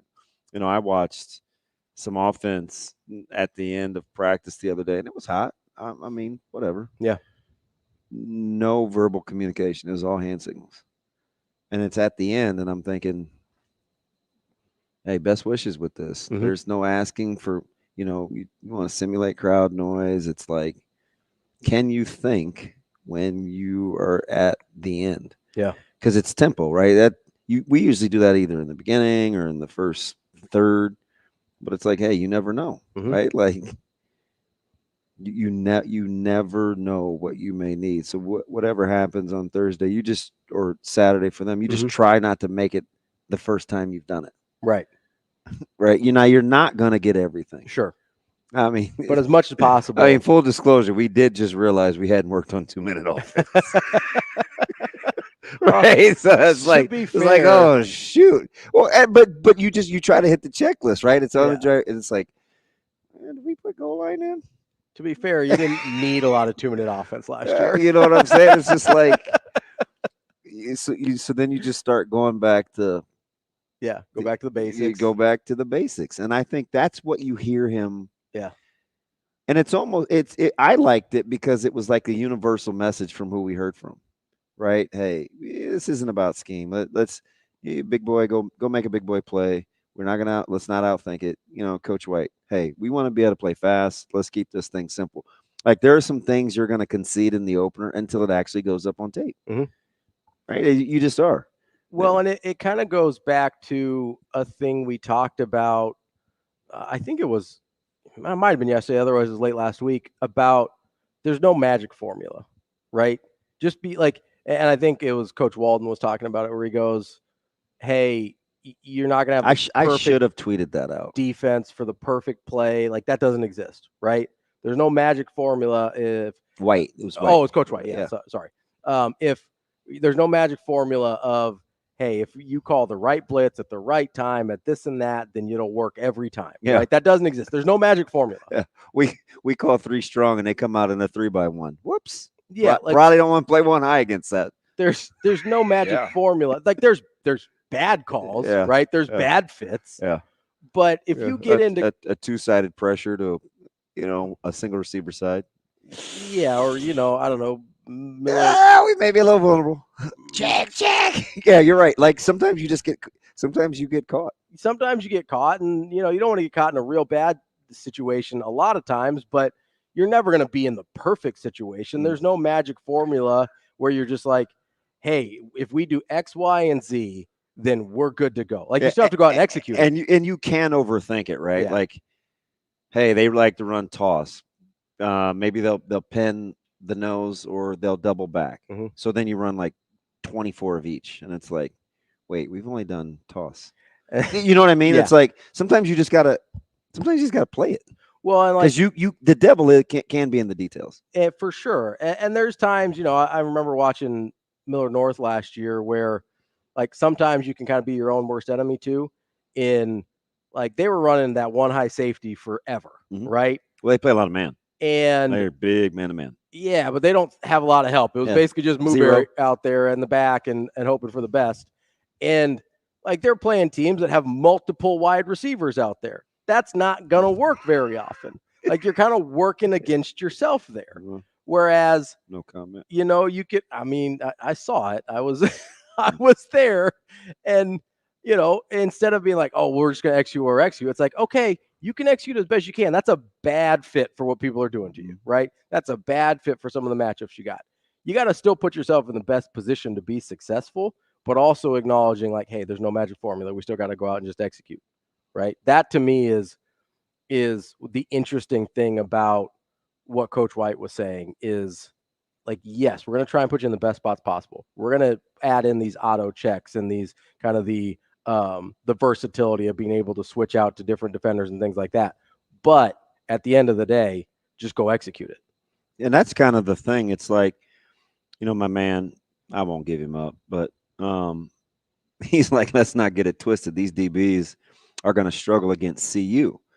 And in my head, when I'm thinking, they do have 4 or 5 really good receivers. Nebraska's got because I'm not going to say the depth chart is what it is, right? I'm not all in on what it looks like, right? Mm-hmm. So I say all that to say that's what week 1 will be for, right? Sometimes some areas you'll play it safe, some places you'll want to see, and then it's on tape, and they've got something on tape. So then the real game begins, right? So, and to me, the real game against Colorado is going to be, okay, how bad is their offensive line versus our defense? Because then it gets then you start talking schematics and matchup. Like, hey, if we sit on the short routes. And the opener, yeah, you're just trying to, you just want to really, really do the simple well. And it's out there, and then you go. But week 1 can never be a throwaway week because, as we've seen, it's hard to go 1-0. It's not a given. It's hard to go 1-0 around here. Given. Well, you sound like TK. Coming up next, we got Mike Gross. He covers Penn State for Lancaster Online. We will be back.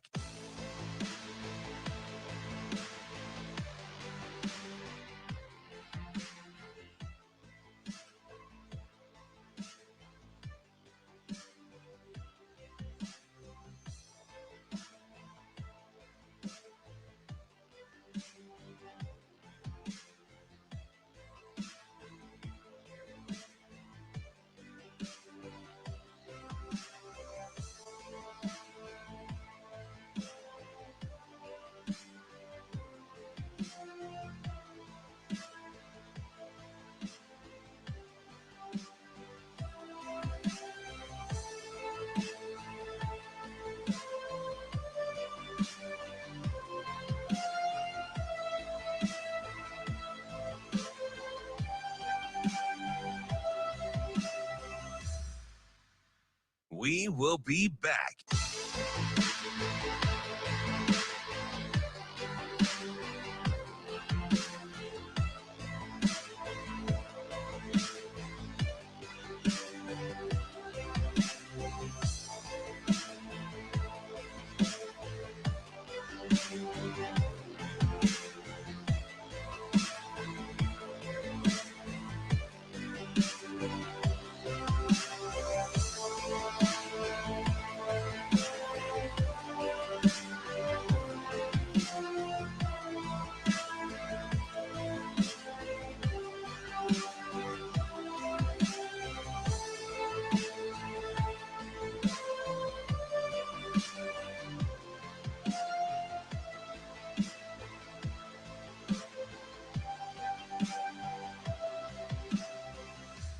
We will be back.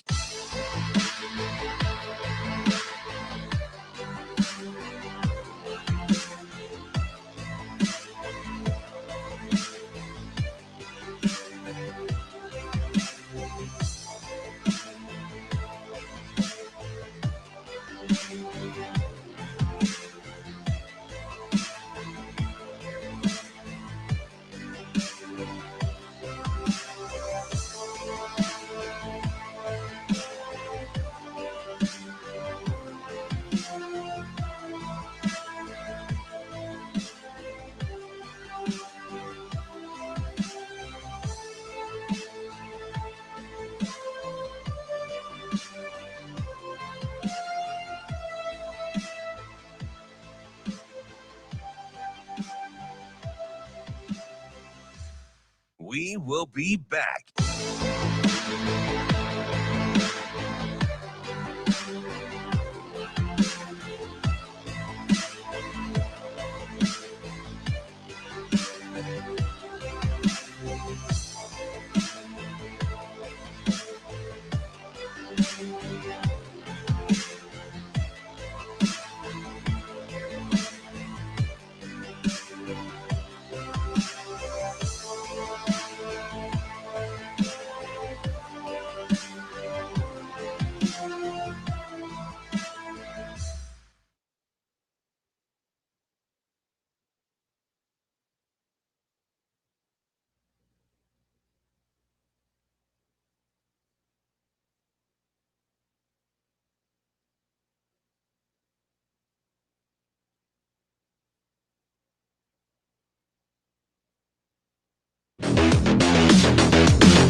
Welcome to Hurrdat Sports Radio. From the 2, Katron Allen bounces left side to the goal line. Touchdown, Penn State. Katron Allen's 5th rushing touchdown of the season. A 15-play, 75-yard drive. Blitz coming. Allard goes back, loads it up long and deep, far sideline. Lambert Smith makes the catch at the 15, the 10, the 5. Touchdown, Penn State. The Nittany Lions take the lead. Wrapping up hour number 2 here on Hurrdat Sports Radio, AM 590, ESPN Omaha, ESPN Tri-Cities. That's DB. I'm Ravi Lulla here on the Pillar Exterior stage. We are joined now by Mike Gross. He covers Penn State for Lancaster Online. Mike, how are you this morning? I'm doing great. How are you guys doing? Good, Mike. Really appreciate you coming on. It's our mini version of like the Big Ten whip, and obviously, got it. This is a couple of games. We previewed LSU, USC, and man, this one's kind of dangerous, right? You never know with a rivalry game. What's the mood in Happy Valley? Well, first of all, congratulations on getting audio of Penn State stretching the field in the passing game. and the ball was caught too. How about that, Mike? Yeah. Nice job. It's funny because last year in this game against West Virginia crowded the line of scrimmage, dared them to run the ball. They knew about Nick Singleton and Katron Allen, and Drew Aller was making his first start. And they dared Aller to make throws, and he did early in that game, and that never happened again. Nobody played him that way again, and they weren't able to do it again. The mood in Penn State is it's interesting because this is way back before the Big Ten era. This is a team that was kind of a rival of Penn State that they used to play all the time. Yeah. And it's funny, a little bit because of the way the game ended last year, but also just because West Virginia is feeling pretty good about itself coming off the year they did last year. They're very, very fired up, and they've really taken to social media to express their disdain for the supposedly yuppie-ish Penn State contingent, and then the Penn State people are fired up about that. So there's a little juice around this game, which I kind of like. So, Mike, we were talking about Drew Aller a second ago, and it seems like he is maybe a little polarizing. You've got the people that look at the numbers and go, hey, that's 25 to 2 touchdown interceptions. What do you want from this guy? Then you kind of make the joke, and rightfully so. It's like, man, you actually found a clip of them stretching the field. He gets a little captain check down reputation as well. Like, where is the truth on Drew Aller? It's funny. Last year, they played, this is kind of like maybe week 8 or so. They played Indiana. And late in that game, and Indiana was hanging around at Penn State, and Aller threw a really bad interception, which was his first interception as a college player. And Indiana managed to not, score on that possession. And a couple plays later, Aller made probably the best throw that he made all year for a long touchdown, and they ended up winning that game. And then the next week, he had a really good game, a pretty good game. Though this is after they fired the offensive coordinator, by the way.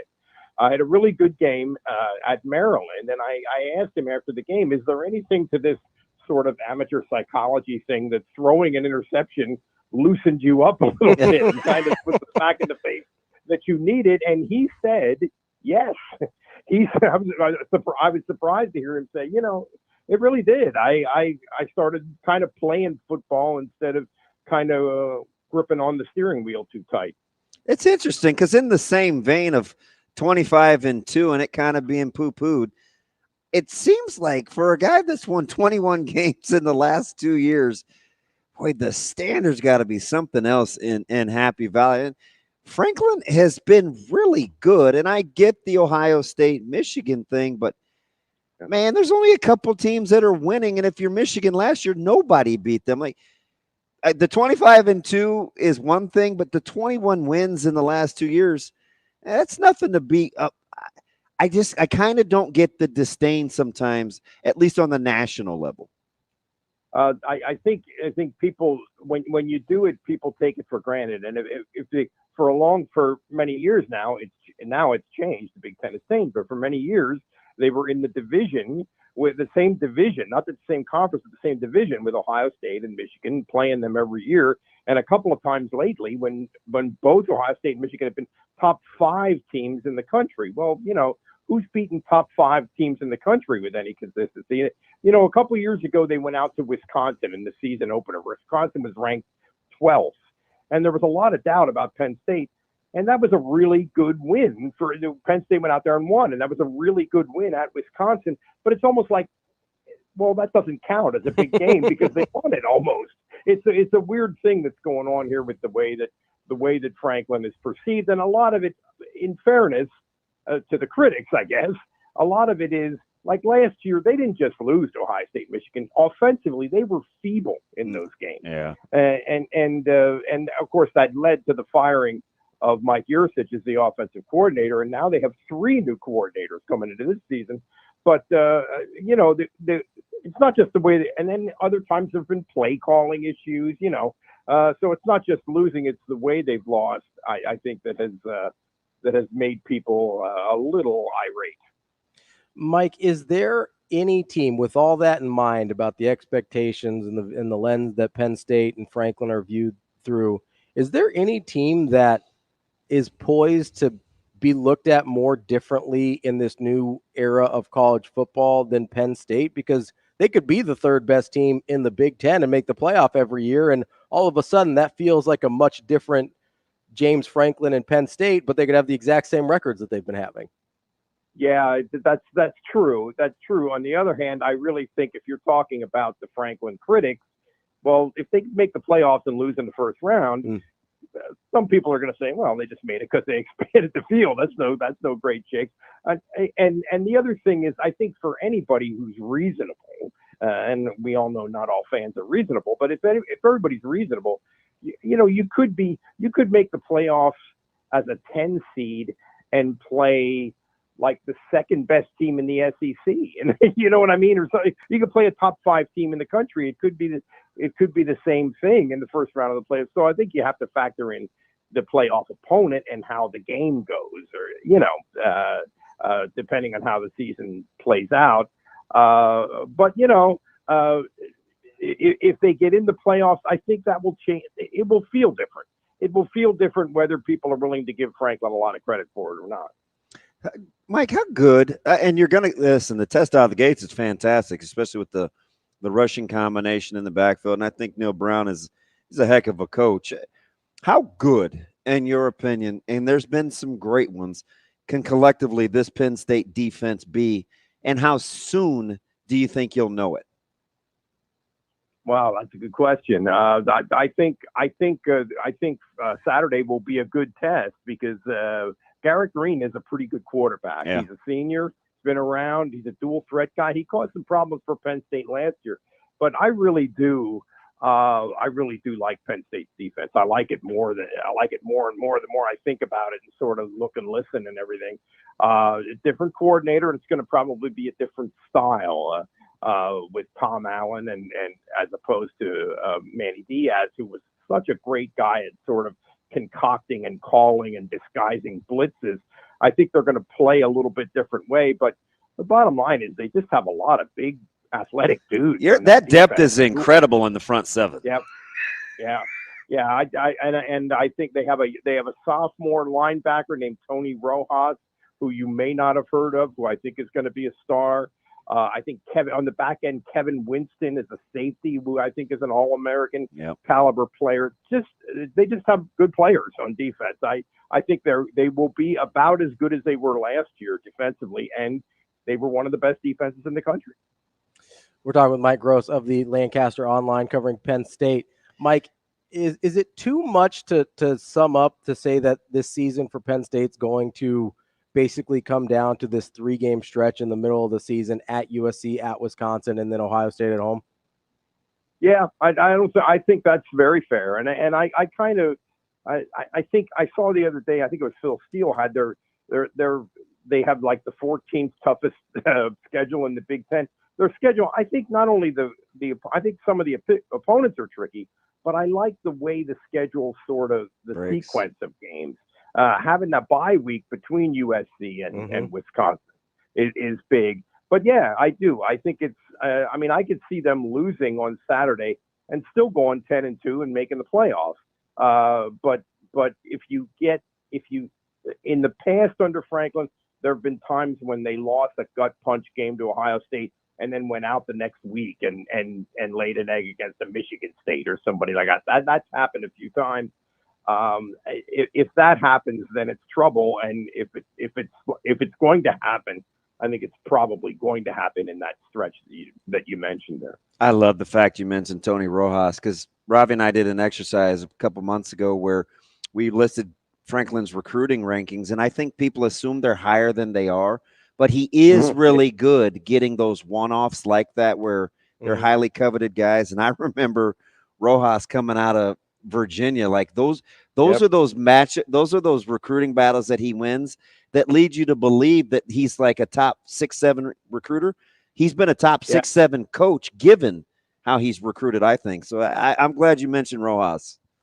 Well, and the one thing we could say a little bit, you're right. I think people do think they've recruited a little better than they actually have. But the exception to that is that 2022 class. I think they were top 5, yeah.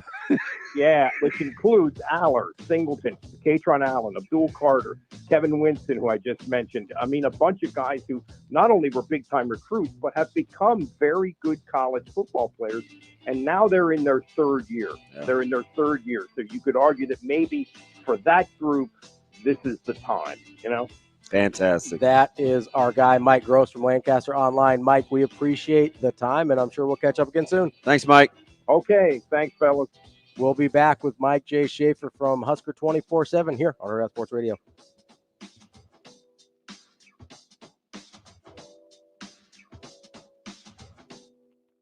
We will be back.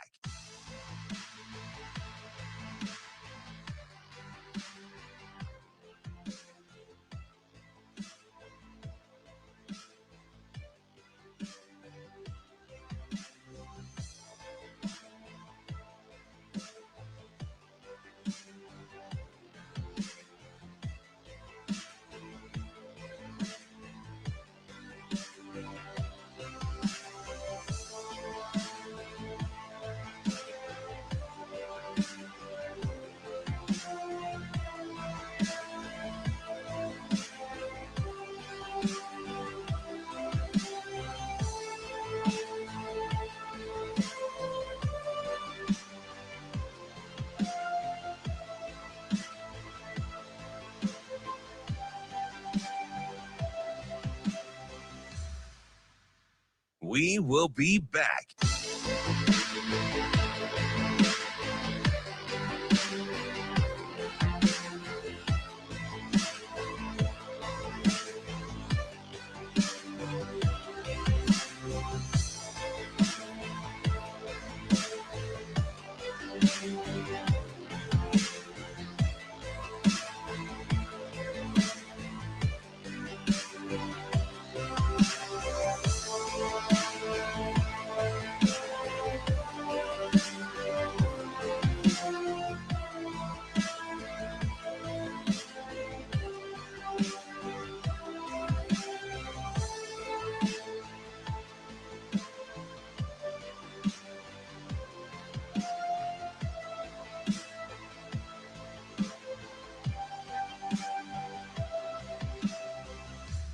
We will be back.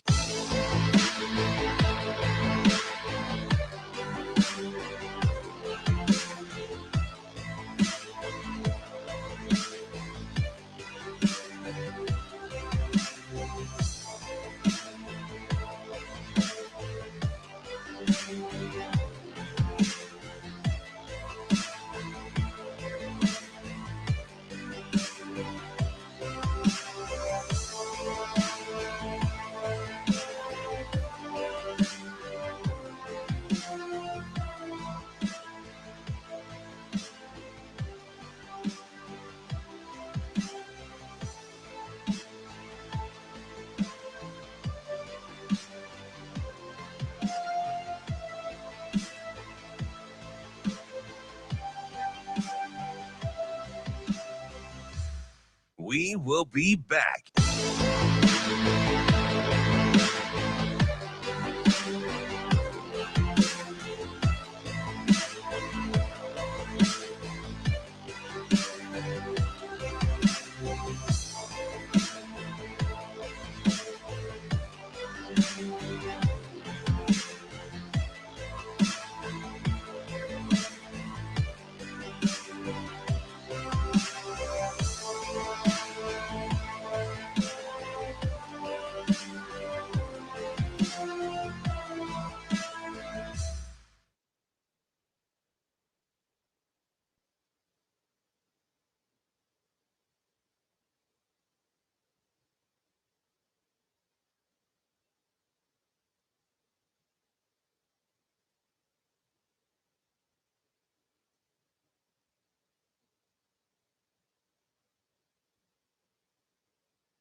You're listening to Hurrdat Sports Radio.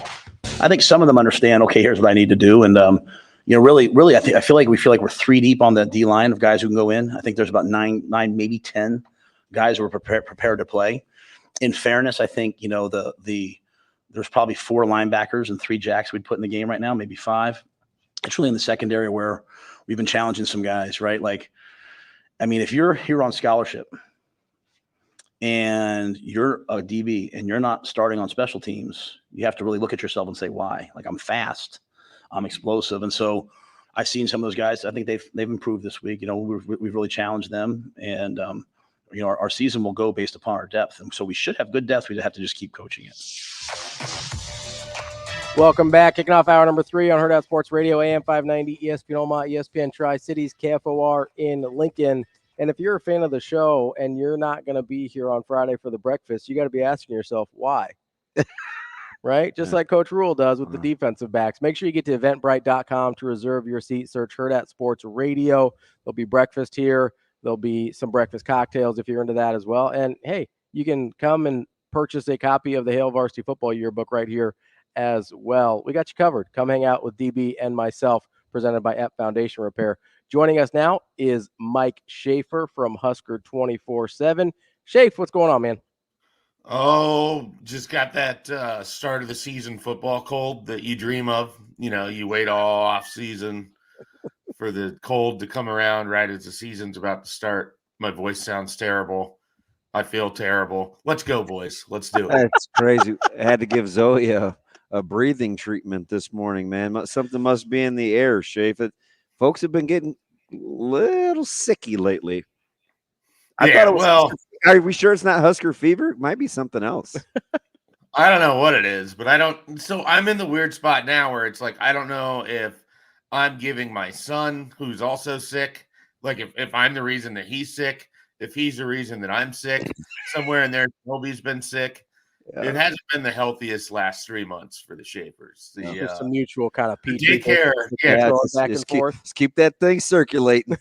The daycare thing is real. Everybody tells you about it. You're like, oh yeah, sure, whatever. My immune system's fine. No, you're gonna get wrecked. Yeah. So, well, it gets everybody, man. It's like, you're not prepared for the stuff that passed around at daycare, man. Like these damn kids. Just walking around with my economy-sized cough drops everywhere. Oh, jeez. I got one of those in my backpack now. I travel with that too. That is. You have to have it. Shelby thinks I'm nuts. I take like 50 of those a day. That can't be good for you. I got the sugar-free one though, so my dentist will be thrilled. It's probably not good for you, but it's also a non-negotiable. Oh, yeah, dude. Damn that enamel. Who needs it? Not nine, possibly 10 deep on that D line, Schaefer. I mean, that's kind of how you dream it up, isn't it? Well, it shouldn't really come as a surprise to anybody, right? Like, I feel like on this show, on other shows, on Husker 24/7 podcast, all I do is talk about how deep that defensive line is and how excited I am, and the fact that when Nash and Ty and Jamari aren't on the field, the next guys up there's not that big of a drop off. Like Nebraska is going to go from having 3 really good veterans in 2024 to those guys are going to be gone. And I don't think their defensive line is going to take a hit just because I think guys like Riley Van Poppel and James Williams and Elijah Judy and Vincent Carroll Jackson and Brody Tagaloa and Sua Lafotu, and I'm sure I'm forgetting somebody in there as well. Are we counting Cam Lenhart as a starter or not? Yeah, I mean, you got Cam Lenhart, who is someone that I just forgot. Like, it's and then there's Keona. There's Keona Davis, who shows up as a freshman that's been impressive since he's been here. So they've just done a really nice job. And if you go back to the very early days of Rule assembling that staff, and one of the very first things that they did when they got here is they really went heavy on defensive linemen, and they hit a lot of home runs on some of those guys they brought in that 2023 class. I think the world of Van Poppel. I think Cam Lenhart's a potential captain someday just because of his personality and sort of who he is and how he approaches football. Vincent Carroll Jackson's going to be one of those guys that we're going to hear a lot more of, I think, going forward. When he says they're that deep, I'm just nodding my head like, yeah, coach, we've heard this. This shouldn't be a surprise. Like, anyone that's covering the team over there probably shouldn't be surprised that they have a deep defensive line. It's been trending that way since the moment they got here. Yeah, I do just want to take a real quick victory lap here because I was in on them last year. Who? I was the defensive line. Oh, yeah. So I'm a little early, but I'm glad the rest of you decided to just come around this year and join me on the. Look, you can check the receipts. I'll go find them. I was trying to convert people, going into 2023. But a lot of it is just look at the talent that they've stacked up there. I mean, And it started with Frost and the recruiting there and what Eric Chenander was trying to do up front. But they did a really nice job of getting some guys that maybe were a little underperforming or didn't stand out enough in 2021 or 2022. And then you get Terrence Knighton, and Matt Rule is sort of a defensive line savant.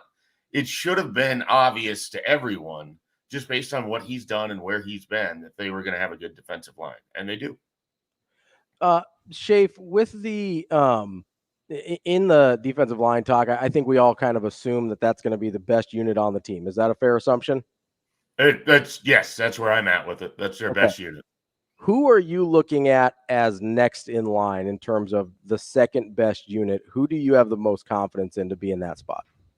I think before fall camp started, I would have told you that, and it's impossible that I'm saying this and that we're here, but I would have told you it was the offensive line would have been the second best, just because of all the veterans, all the experience. I feel good about that offensive line. I'm a little less bullish on it with Prohaska being hurt, because I just don't. I've seen Turner Corcoran play left tackle so much in the last few years that it's hard to erase some of what I've seen. I mean, he's really struggled at that position. So we'll see how it goes in the latest iteration of it. But because of that, and because I keep buying in on it, and because I keep saying things like, do we even know which of the wide receivers could be the breakout? Because there's like 5 or 6 guys that they have. I've kind of moved into the idea that the wide receivers might be the second deepest, most talented position room that Nebraska has on their roster. And that's really hard to be in that spot because there's a lot of questions. For as excited as I am about that wide receiver group, Jamal Banks is really your only proven entity. Everybody else is sort of a flash, or, Nair's coming off of 2 years of not doing a lot or having been hurt. So for as deep as it is, there's still a lot to prove with that wide receiver group, but I like it a lot.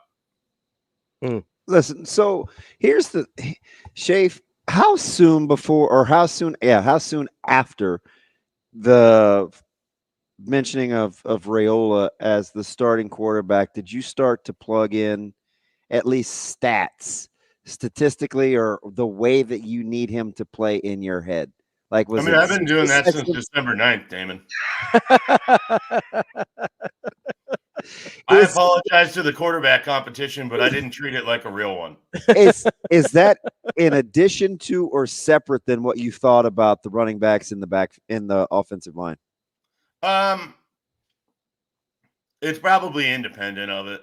A lot of it has been going back and trying to find comparables, and there's really not, like, one of the difficult things is that what Dylan Raiola is doing, there's not like a lot of easy comparable situations. I mean, we can use Adrian Martinez here at Nebraska, but I think they're very different players in a very different offense. So I don't really love that one. You look at recent high-level quarterbacks, they haven't been put in the spot that Dylan Raiola is in, and certainly not, on a roster like Nebraska's, which is talented, but I don't think I'm breaking news here. It's not a top 15 roster in the country. And so I think trying to allow your brain to, do the what if of, if this looks good, what does it look like? If he has growing pains, what does it look like? I think I've settled in anywhere from 22 to 25 touchdowns passing over 12 to 13 games would be sort of where I'm at. I think that's a pretty comfortable 60% likelihood, but if he's really good, and I think the passing game goes the way that it can, I mean, he could set the single season record for passing touchdowns in his first career season. I wouldn't be shocked by that. I don't know if you guys would be shocked by that. The harder one I have, and this is one of my bold predictions, I actually think Dylan Raiola will have the second most rushing touchdowns for Nebraska this year. Oh, hot take. Because I think one of the ways that you can kind of utilize him against type is in the red zone. You can have him keep on some of those read options because you're not expecting Dylan Raiola to do that. I also don't know how many rushing touchdowns Nebraska is really going to pile up. That's the other thing that's relatively difficult. I think with the passing touchdowns, it's easier to see a higher number because of how you can go about attacking it in the different ways. Rushing, I don't look for a lot of home runs. So they're going to have to finish off a lot of drives where you're inside the 5-yard line and someone's going to have to finish off that run. And are they going to be doing that, or are you going to be utilizing play action passing to your tight ends or to your bigger wide receivers? So part of why I think he might have the second most rushing touchdowns. I don't look for Nebraska to score a lot of rushing touchdowns. I would just love it if we could see like a single QB rollout on the goal line, just any at all, just one time. I'd be thrilled about it. Just give me a little bootleg on the goal line, give the guy an option to run or pass it. I don't think we've seen that in like a decade. I would love it. That'd be terrific. Well, why would you want to do that when you can go sideways with your tight ends like you did for all of 2018 through 2022? Yeah, it's not like Nebraska's had mobile quarterbacks at any point over the last decade. Schaefer, there's sorry, I get a little snarky there sometimes. I know it's a surprise to all of you. I'm shocked. Schaefer, as you kind of were talking about that there haven't been a lot of guys in this position, I'm sort of going through my mental Rolodex here of, okay, you've got certain guys that were maybe on like a B roster, like a Keaton Slovis that started as a true freshman. And then you've got the highly touted guys like a Trevor Lawrence that starts as a true freshman, or Caleb Williams that takes over halfway through the year, but those are on A or better rosters. You don't really have the high level guy starting on a B roster. And, I'd have to look up my list again, but I'm really having a hard time finding that match. And so it does, I think, make kind of the expectations a little bit harder to play out with Raiola than it has with some other highly touted guys recently. Yeah, and I think some of it is a difficulty of, we all saw that spring game. We saw how good that can look. I don't know if that's indicative of the type of defense that you're going to face. Certainly, obviously, they're going to have the ability to tackle the quarterback. I don't know how much pressure Nebraska was dialing up to put on Dylan Raiola or exotic looks and things of that nature. I don't know how he's going to respond the first time he's got a road game and you're going against Ryan Walters and Purdue and they're going to have exotic looks for you. So there's a lot with Dylan that we still need to see. But I think because of the way the schedule sort of sets up, I kind of view these first 3 games as a little bit of a runway.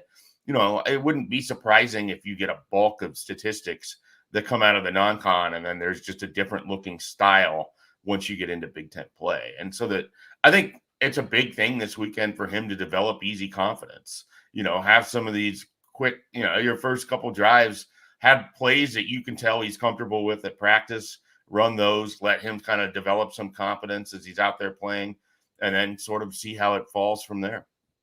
Schaefer, when you're taking a look at this linebacking core, that Jack's room's got a ton of depth. Inside guys are starting to really develop. Is there somebody that kind of has piqued your interest as potentially on the verge of a breakout in the linebacker room? Yeah. I'm very interested in Mekhi Bayer at all times. He was a hell of a player at Irvington in New Jersey. I think he's one of those guys that maybe just sort of shows up in critical moments. He did that last year against Colorado.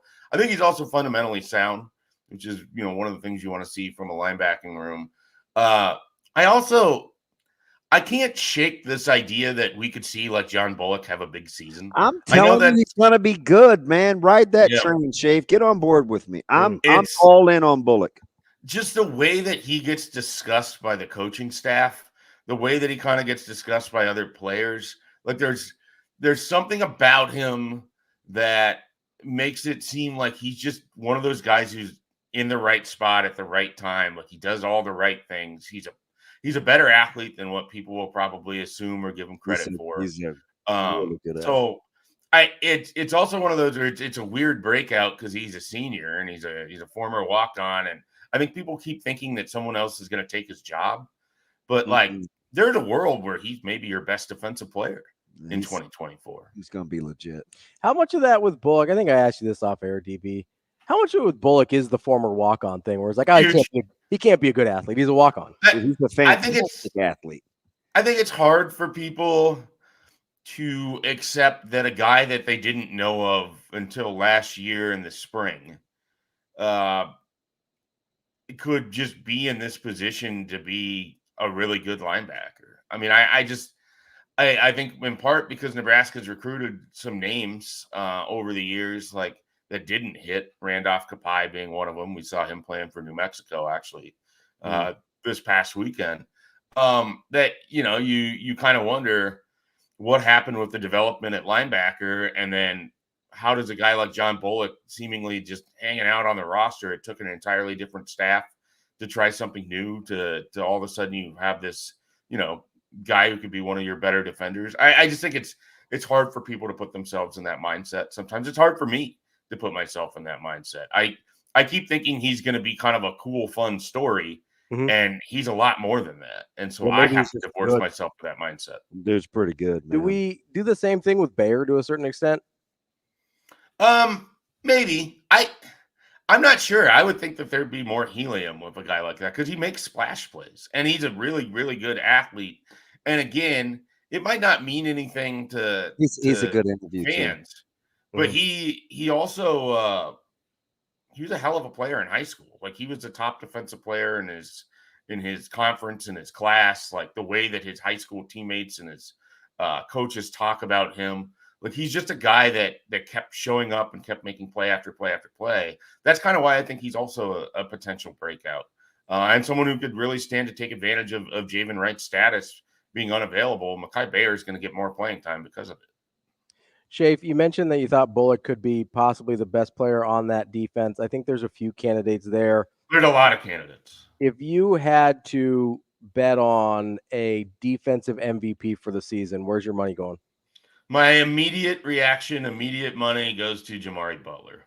That's the guy that I think he could have a big sack season.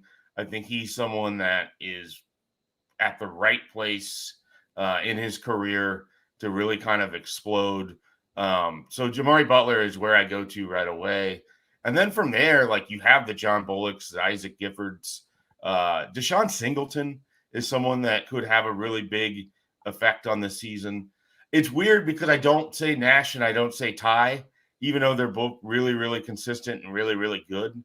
I just don't anticipate either one being, when we get to the end of this, when, whatever the end is, whether it's November, December, January, I don't know that I will look back and think that one of those two guys was the best player on defense. And part of it is they probably have the least amount of opportunities for flash plays. And so maybe I'm going to get hung up on things like that. But I think they're going to be really, really good. But I suspect it'll be one of those other guys that I named. Tommy Hill, even. I mean, if he's the shutdown corner that Pro Football Focus and other people think that he could be, I mean, he could take away a half of the field, which makes an already pretty solid defense even better. So there's just a lot of options. Schaefer, what are you, or have you think about? Conjugating verbs is my thing. Have you thought about like what you're willing to concede or what we should concede considering it's an opener? Do you think like that? Like what we you're willing to say, it's. I think if we've learned nothing else from watching Nebraska football over the last decade, the South Alabama game is a great example of how things like that was an ugly, ugly game for Nebraska in 2019. There was a lot of expectation that they could just come in and whip up South Alabama and march into Folsom Field the next week. And they really kind of struggled offensively. I think you have to allow for all possibilities because you have a true freshman quarterback. You don't know how he's going to respond to things. For as much as we talk about him and as much as we write about him and everything, and Damon, you're an exception here. The rest of us don't see practice enough to have 100% confidence in everything. So there's a world where Nebraska starts off slow against UTEP, or UTEP just comes out really fast and Nebraska has to adjust to it. I think they'll win. I think that they'll win relatively comfortably. But there's definitely a thought in my mind where it could be a competitive game early in the first half. I expect Nebraska's talent and depth to distance itself throughout that game, though. Like that's the difference to me, is that even if both teams start fast, or if one team starts fast, I expect Nebraska to be the team that finishes strong. Schaefer, got a couple minutes left here with you. I got to pin you down. What's my record prediction this year? So I'm in this weird spot where I'm between 8-4, and then I've started to talk myself into 9-3 because trying to find that fourth loss has been relatively difficult. Which is never where you want to be. That seems like I'm over my skis. I'll stick with 8-4. I have a strong feeling on 3 of the losses. We'll see where the fourth comes from. What are the 3 you have the strong feeling on? I'm assuming USC, Ohio State, and Purdue. That first road game, and I think Ryan Walters is a good defensive coach. I think he's going to have stuff dialed up for Dylan Raiola. I think that's more of a challenge than people are probably willing to admit in their head. I also have a tough time imagining Nebraska is going to be undefeated rolling into October. So some of it's just, couching your bets a little bit. But I like them at home in a lot of games this year. It's the road games where I have some more questions about. Rolling into Kenneck at nighttime, huh? I like Nebraska to beat Iowa this year. I do. I like them to beat Wisconsin. I don't think either of those teams are as talented as Nebraska is. It's not, and they haven't been. It's not been a talent issue when Nebraska takes on those two teams. It's been executing in the small things and finishing games, and they didn't do it last year, and they had every opportunity to win both of those games. I will be listen. If Nebraska beats Wisconsin and Iowa in the same year, I will be unbearable. I'm just telling you. As a former recruiting coordinator at Iowa at one point in your career, yeah. Emotional game and steering my kid to West Side by wearing some similar gear. Yeah, I've heard it all. I've heard it all. Big Wisconsin guy. We know this about him. Big Wisconsin. We know this about him. Schaefer, is it? I'll follow up with this one just so I've done my due diligence here. I'm assuming that Dylan Raiola would be your offensive MVP. Am I off base there? Yeah, I mean, I think he kind of has to be because otherwise it's a wide receiver, and it's hard to imagine a wide receiver being so good that Raiola also isn't good. So Raiola is going to be kind of the offensive MVP. But I anticipate guys like Fedoni and Banks and Nair and Lloyd and Bonner are all going to make his life that much easier. I love how we all just start talking about Bonner the last 2 weeks. It's fantastic, right? It's like isn't it amazing though? Like we literally forgot about Janarian Bonner. I think he came up probably about 2 weeks ago is when I feel like it started to be, hey, this is Borkature is the other one. Like, hey, that guy does play for Nebraska. You guys remember? Well, they're going to run a lot of 2 tight end, personnel sets, and so Borkature is going to play quite a bit. Are you watching any high school games this week? There's several good ones. Yeah, I will be at Norfolk Catholic and Bishop Newman on Friday to watch Connor Booth against what is the best team on their schedule. So yeah, Super Six. That's where I'm going to be, and then I think I will be in Columbus next week to watch your Warriors take on the Discoverers. So yeah, let's go. There you go. That's Mike Schaefer, Husker 24/7. Schaefer, we appreciate it as always. Have a good one. Thanks, Mike J. Thanks, guys. Have a good one. We'll be back with more Hurrdat Sports Radio coming up next. We will be back.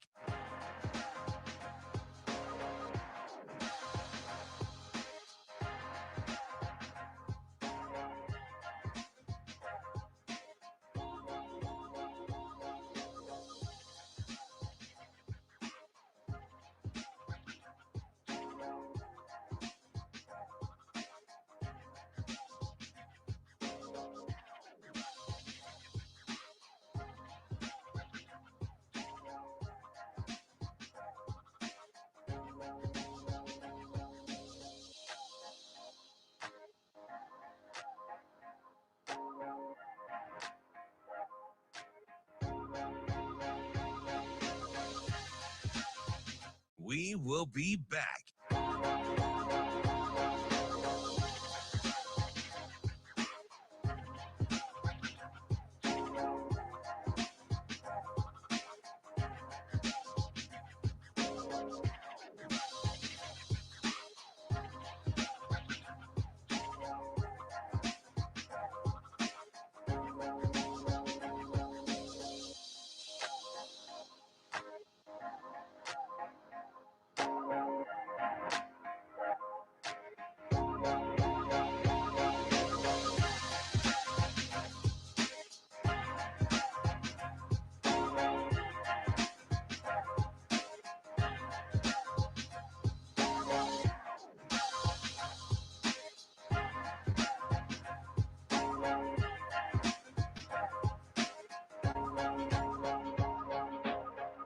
We will be back.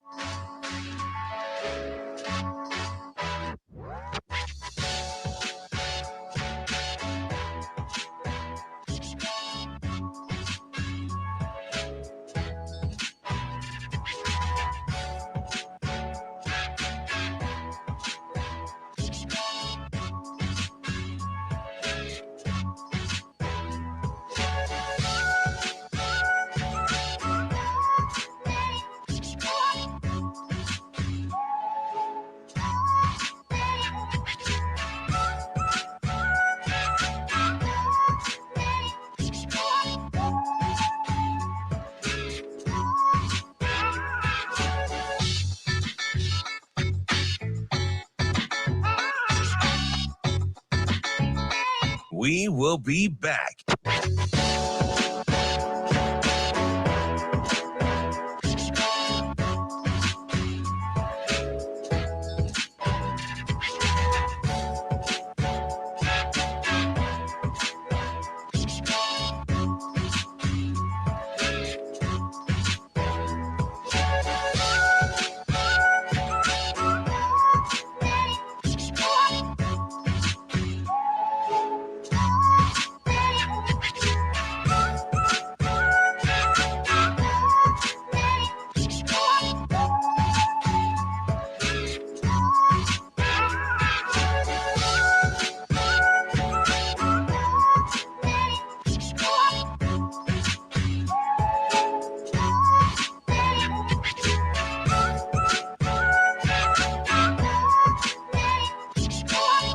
We will be back.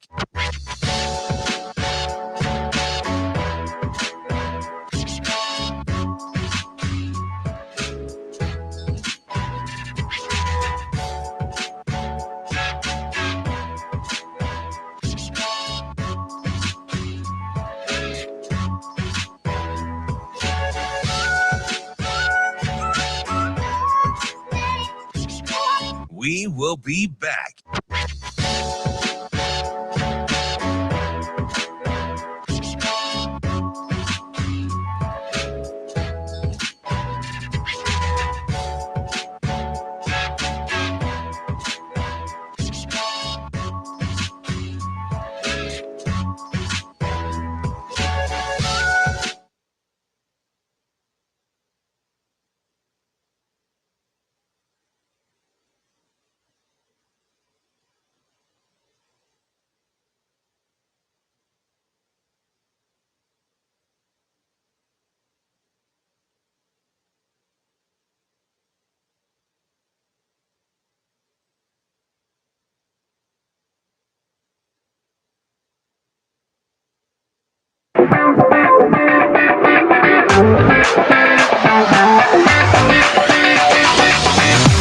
You're listening to Hurrdat Sports Radio.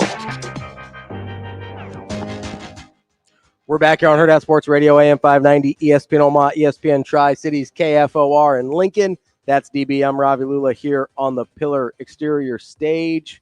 It's time for Bet On It, brought to you by Warhorse Sportsbook, the best place in Nebraska to place your sports bets.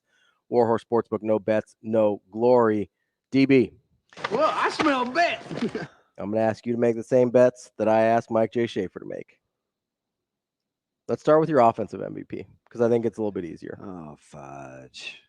If you're betting on an offensive MVP for Nebraska. This is where that fruit is just like so dirty. Is this just what radio shows do? You know, the one that kind of like hangs on the ground low. and you got to go get it? I think the defensive question is more interesting, but I want to get to that later. Offensive MVP. Oh, this is so original. This is kind of like a mailbag. Maybe we should do a mailbag. Nah, nobody's ever done that before. I'm not sure if it'll work. Nebraska's offensive MVP will be I think you could get creative with it here. Nebraska's offensive MVP will be I will go with Taylor? Emmett Johnson. Ooh, okay. Most of it's out of spite because No, you that's hate fine. running backs. I don't hate running backs. I think they're just fine. I'll go with Emmett Johnson. Emmett Johnson. I've got I don't know if I'm just trying to be contrarian here or what. Okay. It's possible. I'm typical if you're pondering it before you even say it. I'm willing to acknowledge that might be what I'm doing here. I'm going with Danny Kalen. No, not that. Heinrich Hart. No, I'm just kidding. Is it weird if I say Turner Corcoran? No, Can you understand how I got there? If he has a good season, and everybody thought he wouldn't. If he has a good season at left tackle. Yeah, so you're assuming he's going to have a good season? No, I can see how you got there. Because then if Turner Corcoran's good, the offensive line is really good. Yeah. Right? Yeah. Is that fair? Yeah. And if the offensive line is really good, all bets are off. Let's go. I think you'd be the toast of the town. Yeah, that would be a I'm curious. Like you just believe. Yeah, I think I do. That love is the answer. I keep going back to this. I believe. That's fine. Love will find a way. You love TC. I hope he plays well. I just would like for all the, and listen, this isn't to say, man, you doubters don't know what you're saying, because you do. Mm-hmm. I mean, he's had some growth that he's got to do, but I'm cheering for him. I keep going back to this, like everything we're saying about Turner Corcoran this year, we said about Bryce Benhart last year. Yeah. Every single thing. Oh, I've seen too much. I've seen too much bad tape. I've seen him play right tackle, DB. He can't do it. We've said all of those things about Bryce Benhart. You're not talking about a first-round pick out of Georgia that plays right tackle for the Steelers, are you? No. He can't play tackle either. Now we're doing the same thing with Turner Corcoran. Yeah, I hope he plays well. And he was okay. So he was hurt last year, right? So I'm trying to wipe that out. Now he's got to stay healthy. That's a big deal.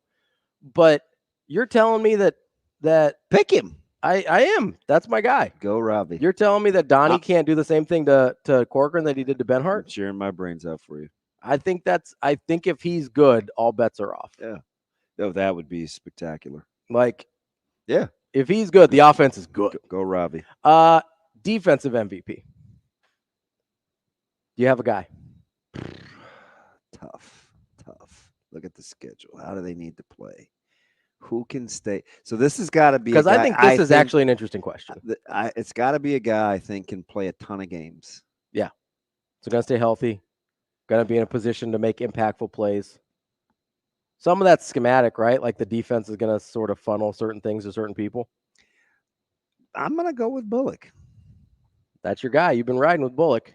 I'm going with Bullock. And it's not because I like him. Well, it doesn't hurt.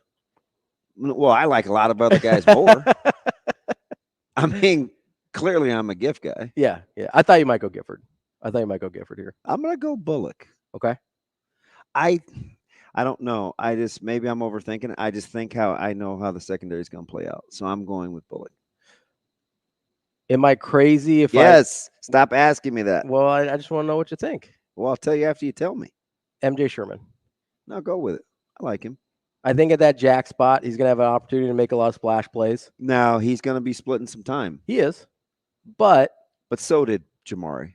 Also, if he starts playing the way I think he's capable of, you know who I was hoping maybe that split goes down a little bit. Because it would have been kind of gutsy. Who? I thought you may take somebody like Cam, who's capable of being splashy. I love Cam. I know. I've been a big Cam Lenhart guy. I don't know. That's the guy I was worried about splitting reps with because of Butler. Like, I think there's a chance. Well, you saw how limited Jamari was at times last year playing, and his tiffles were still out of this world. Yeah.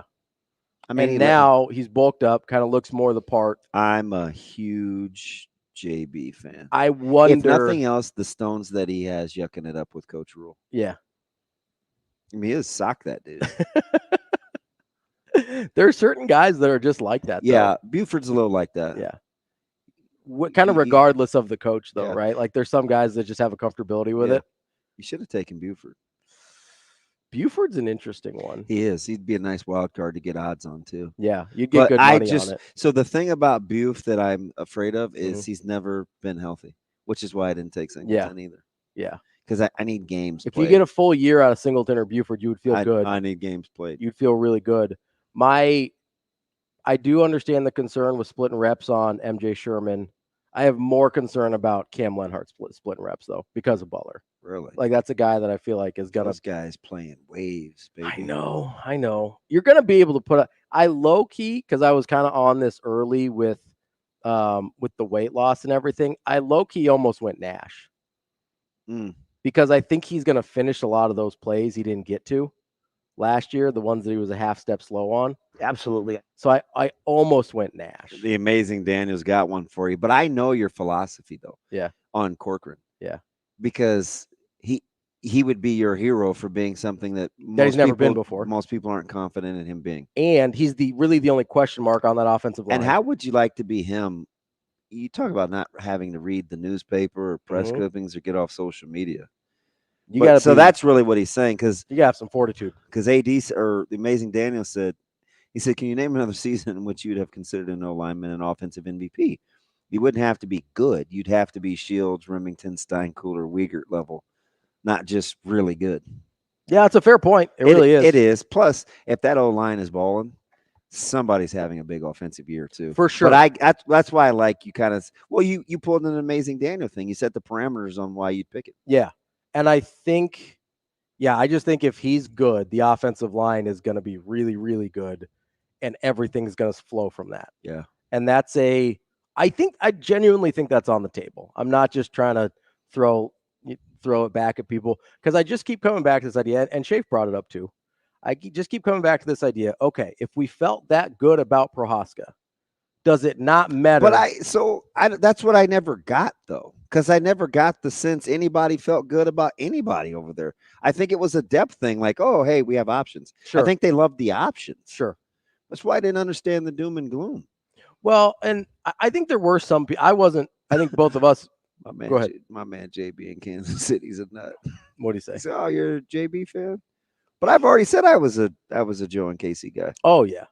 You're right. Yeah, you brought him up before. Yeah. But I just keep going back. Jamari Butler. I think I thought you meant John Bullock, maybe. You never know. There's a lot of JBs. Listen, go Bullock. I just know. I know what those guys behind him think of him. Yeah. I just keep thinking about the behind him. You mean in the secondary, not at the position and group. He's an RD guy. Dvorak. Yeah. Okay. LBCRD linebacker coach Rob Dvorak. Oh dang. No, I just keep going back to I think there were people that are genuinely excited about Prohaska, full year healthy, all that kind of stuff, right? He did look like him. He looked really good. I think people looked at him as the Benhart from last year, right? Yeah. And so people seemed excited about him. But then I come to the fact that Corcoran was at least even with him on the depth chart from what we could tell from practice. If TC's fully healthy and recovered, I think he can be a good player. I don't have any qualms with that. Yeah. That's what I just keep coming back to. You cheer. Listen, Hurrdat Sports Radio here for Turner Corcoran. That's Corcoran, Jamari Butler. Now, I'm not speaking for Kyle and Avery and everybody John else. Bullock. And Anna, but I'll speak for everybody. Shane, you in on Turner Corcoran? Yeah, I mean, exactly. Yeah. No. They don't have a radio show, so I get to speak for them. Okay. So you just taking their vote? Yeah. You can live with that, man. That's ball. That's balling. Max asked an interesting question real quick. We got like 20 seconds here. Actually, let's save it. Max asked a good question. I want to give it a little more time. Like Fury Road, Max, or different? No, that's Mad Max. This is Max W on the YouTube. Max is probably Is Max happy? Is it a happy question? I think it's a good question. Well, that'll count. That's DB. I'm Ravi. Lulla. That was Bet On It, brought to you by Warhorse Sportsbook. Straight bets, parlays, props, whatever you can think of. You can bet on nearly every major sporting event at Warhorse Sportsbook. No bets, no glory. We'll wrap up the show coming up next.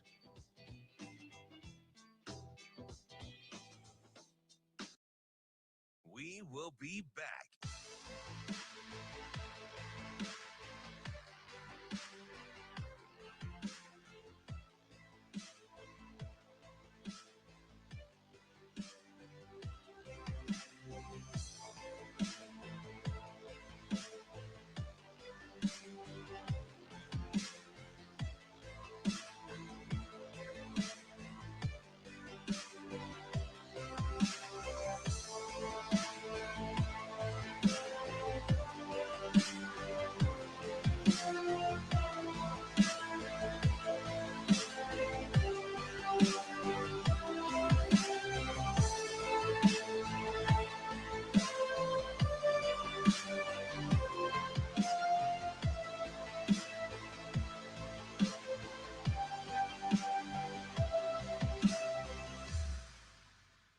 We will be back.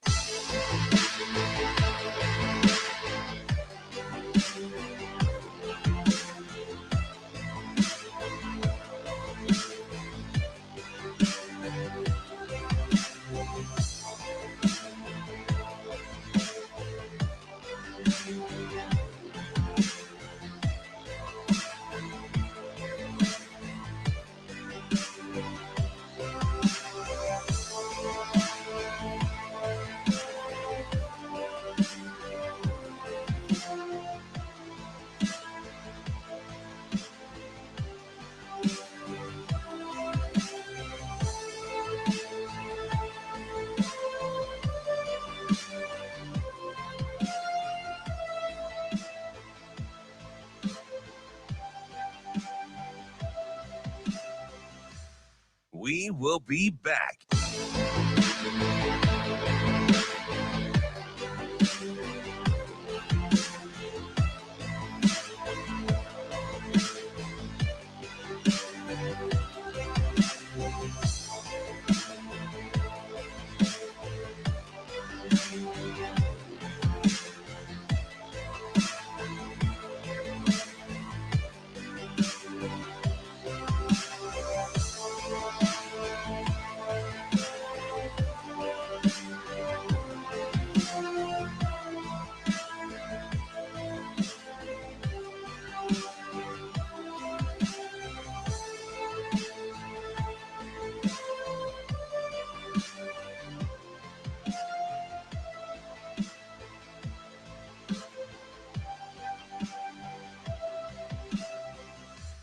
We will be back.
You're listening to Hurrdat Sports Radio.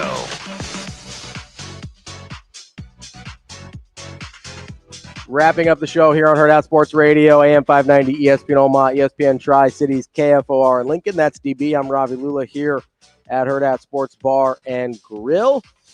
Wrapping up the show on a Tuesday. Don't forget, Husker Volleyball starts tonight. I know. They get Kentucky. Kentucky's indeed. Yeah, I have a lot. So I'm already set. I use I'm going to give you the website because it is clearly updated. It has all the television games. It's on my favorites. Ooh, okay. And so I had to set my DVR because, of course, when you have a 4-hour pregame show on Saturday, then you have to actually do the game, and then you have to do fifth quarter and then leave. Mm-hmm. I'm going to miss a lot of Saturday football. Yeah. So I'm using CFB Guide. Look at this bad boy. It is so beautiful, and it's color-coded. Ooh. How about that, Jim? Beautiful. What do you think about that? Yeah. Huh? You like them apples? I do like apples. It's beautiful. So I got a number. How you like them apples? I am, and I'm at Big Red Wrap-Up tonight. So I am going to be recording volleyball, playing the last match of the season and the first match of the season. How about them apples? 6 p.m. ESPN 2, if you're interested. Do you know who I'm dying to see? Who? It's because I'm a fan. Who? Lindsey Krause. That's right. Yeah. Guess who's back? People forget. Back again. Yeah, no, it's going to be interesting. I'm excited. They're loaded. Yeah, they're really good. They're going to be really good. So I think that's the thing people forget about a little bit last year is how young that team was. Yeah. Plus, I kind of, and you know this, I have a huge crush on Jungkook. Oh yeah, but like by the end of the year, and they looked outmatched by Texas in the final. That's fine. Mm-hmm. But I do think by the end of the year, we sort of forgot the youth of that team because we just got used to them being dominant. So I guess like, oh, not a problem, right? Yeah. And then, they get to Texas and you're like, maybe it is a little bit of a problem. Yeah, not great. But God, that was over so quick. I just remember I made party ribs. Mm-hmm. And I think by the time I wanted them to get closer to, I want them to have the meat sweats. I'm like, fudge. About a wrap. This will be over before I even get them on. Mm. How about some of those corned beef burnt ends? You got any of those for me coming up anytime soon? How long I have to get the packer from the store because I need the point and the flat. Okay, well, tell me what we need to get. We'll go get it. All right, got you. Well, I like that. You have a turd in your pocket. We'll figure it out. I want to ask this question of you that Max asked during the Schaefer interview. Was this before he left the police force and went rogue after his wife died? Who? Or Mad Max. That's a different movie, I think. No, Mad Max is like Fury Road is like the prequel. Oh, okay. I don't know. I didn't see the original Mel Gibson ones. So really, yeah. Oh, they're fantastic. Mad Max is the first one, then the Road Warrior, then Thunderdome. Yep. And then you got the new one that's Fury. Now Thunderdome was not good. I mean, I know you're a big Master Blaster guy because you're little and you think you can like ride on people's shoulders like that. But I do that Tina all the Turner time. was suspect. She was. She was great. Suspect. This is the Master Blaster. Enter the Thunderdome. Anyway. All right. What did Max W. Not Mad Max. What did Break the law, face the wheel. Yes. Break the law. Face the wheel. What did Maximilian? What did Maximus Decimus Meridius want? That's a different Max. That's my favorite Max. Yeah. He asked the question. Nebraska was second in Big Ten in rushing last year at 177 yards per game. Yes. With no passing threat. Correct. With the same stable of running backs and offensive line mostly, he asks if this year's number can eclipse 177. Now, you will not run the ball With as quarterback. much. No. Oh, okay.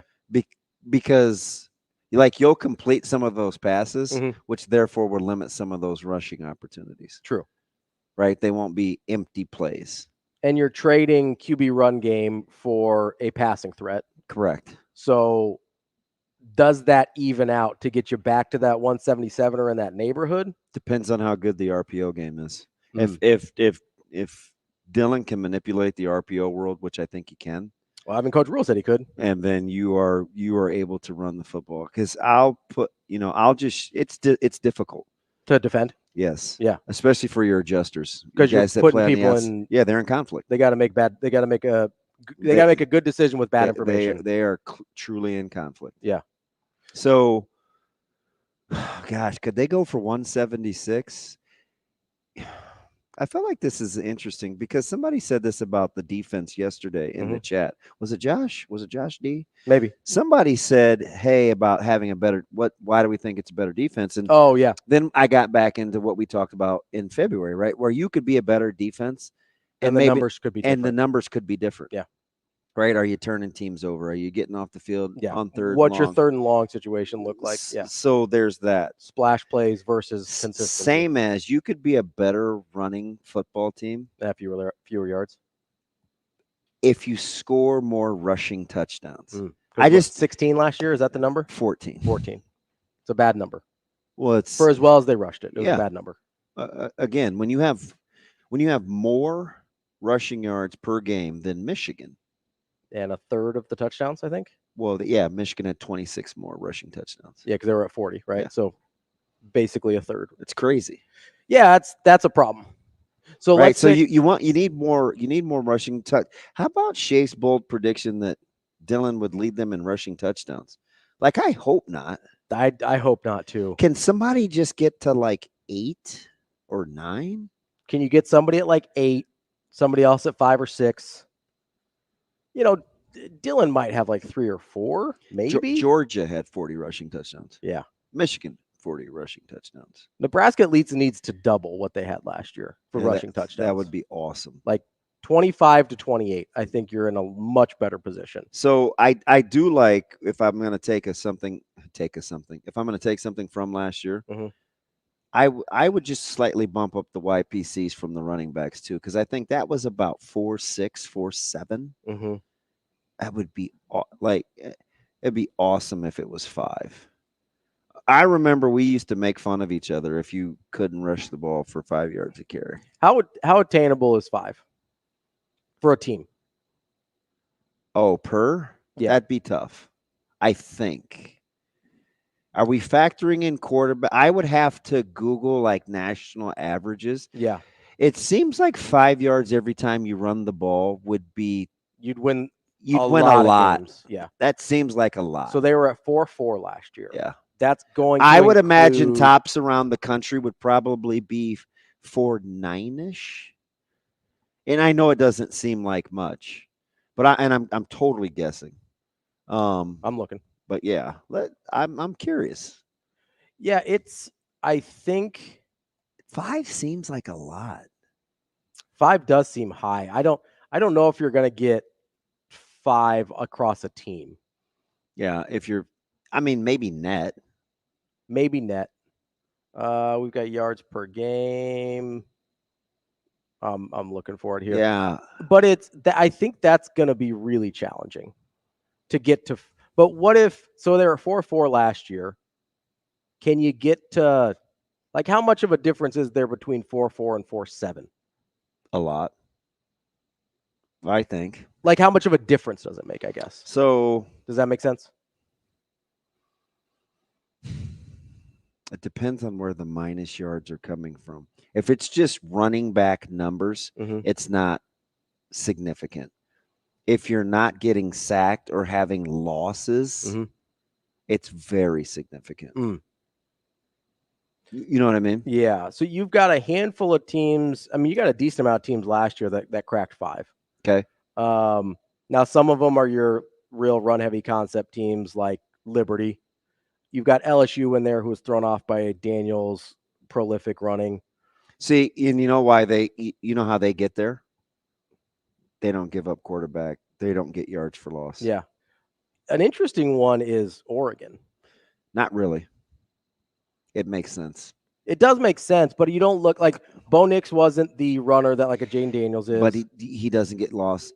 They got rid of the ball. They don't have negative plays. Yeah. They were at 5.9.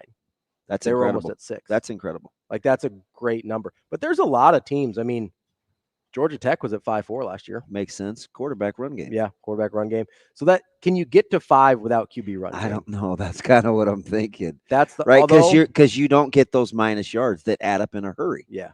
I mean, Haynes King is going for, what did he rush for, 900 yards? I think so. I think he went for, and Saturday he went 11 for 70, something like that. Like I'm on last year's, that's a lot to put in especially when you have a guy like Haynes at running back, because he's going for over 4, a given. Yeah. And then you add that the quarterback has that many positive rushing yards. Those numbers add up in a hurry.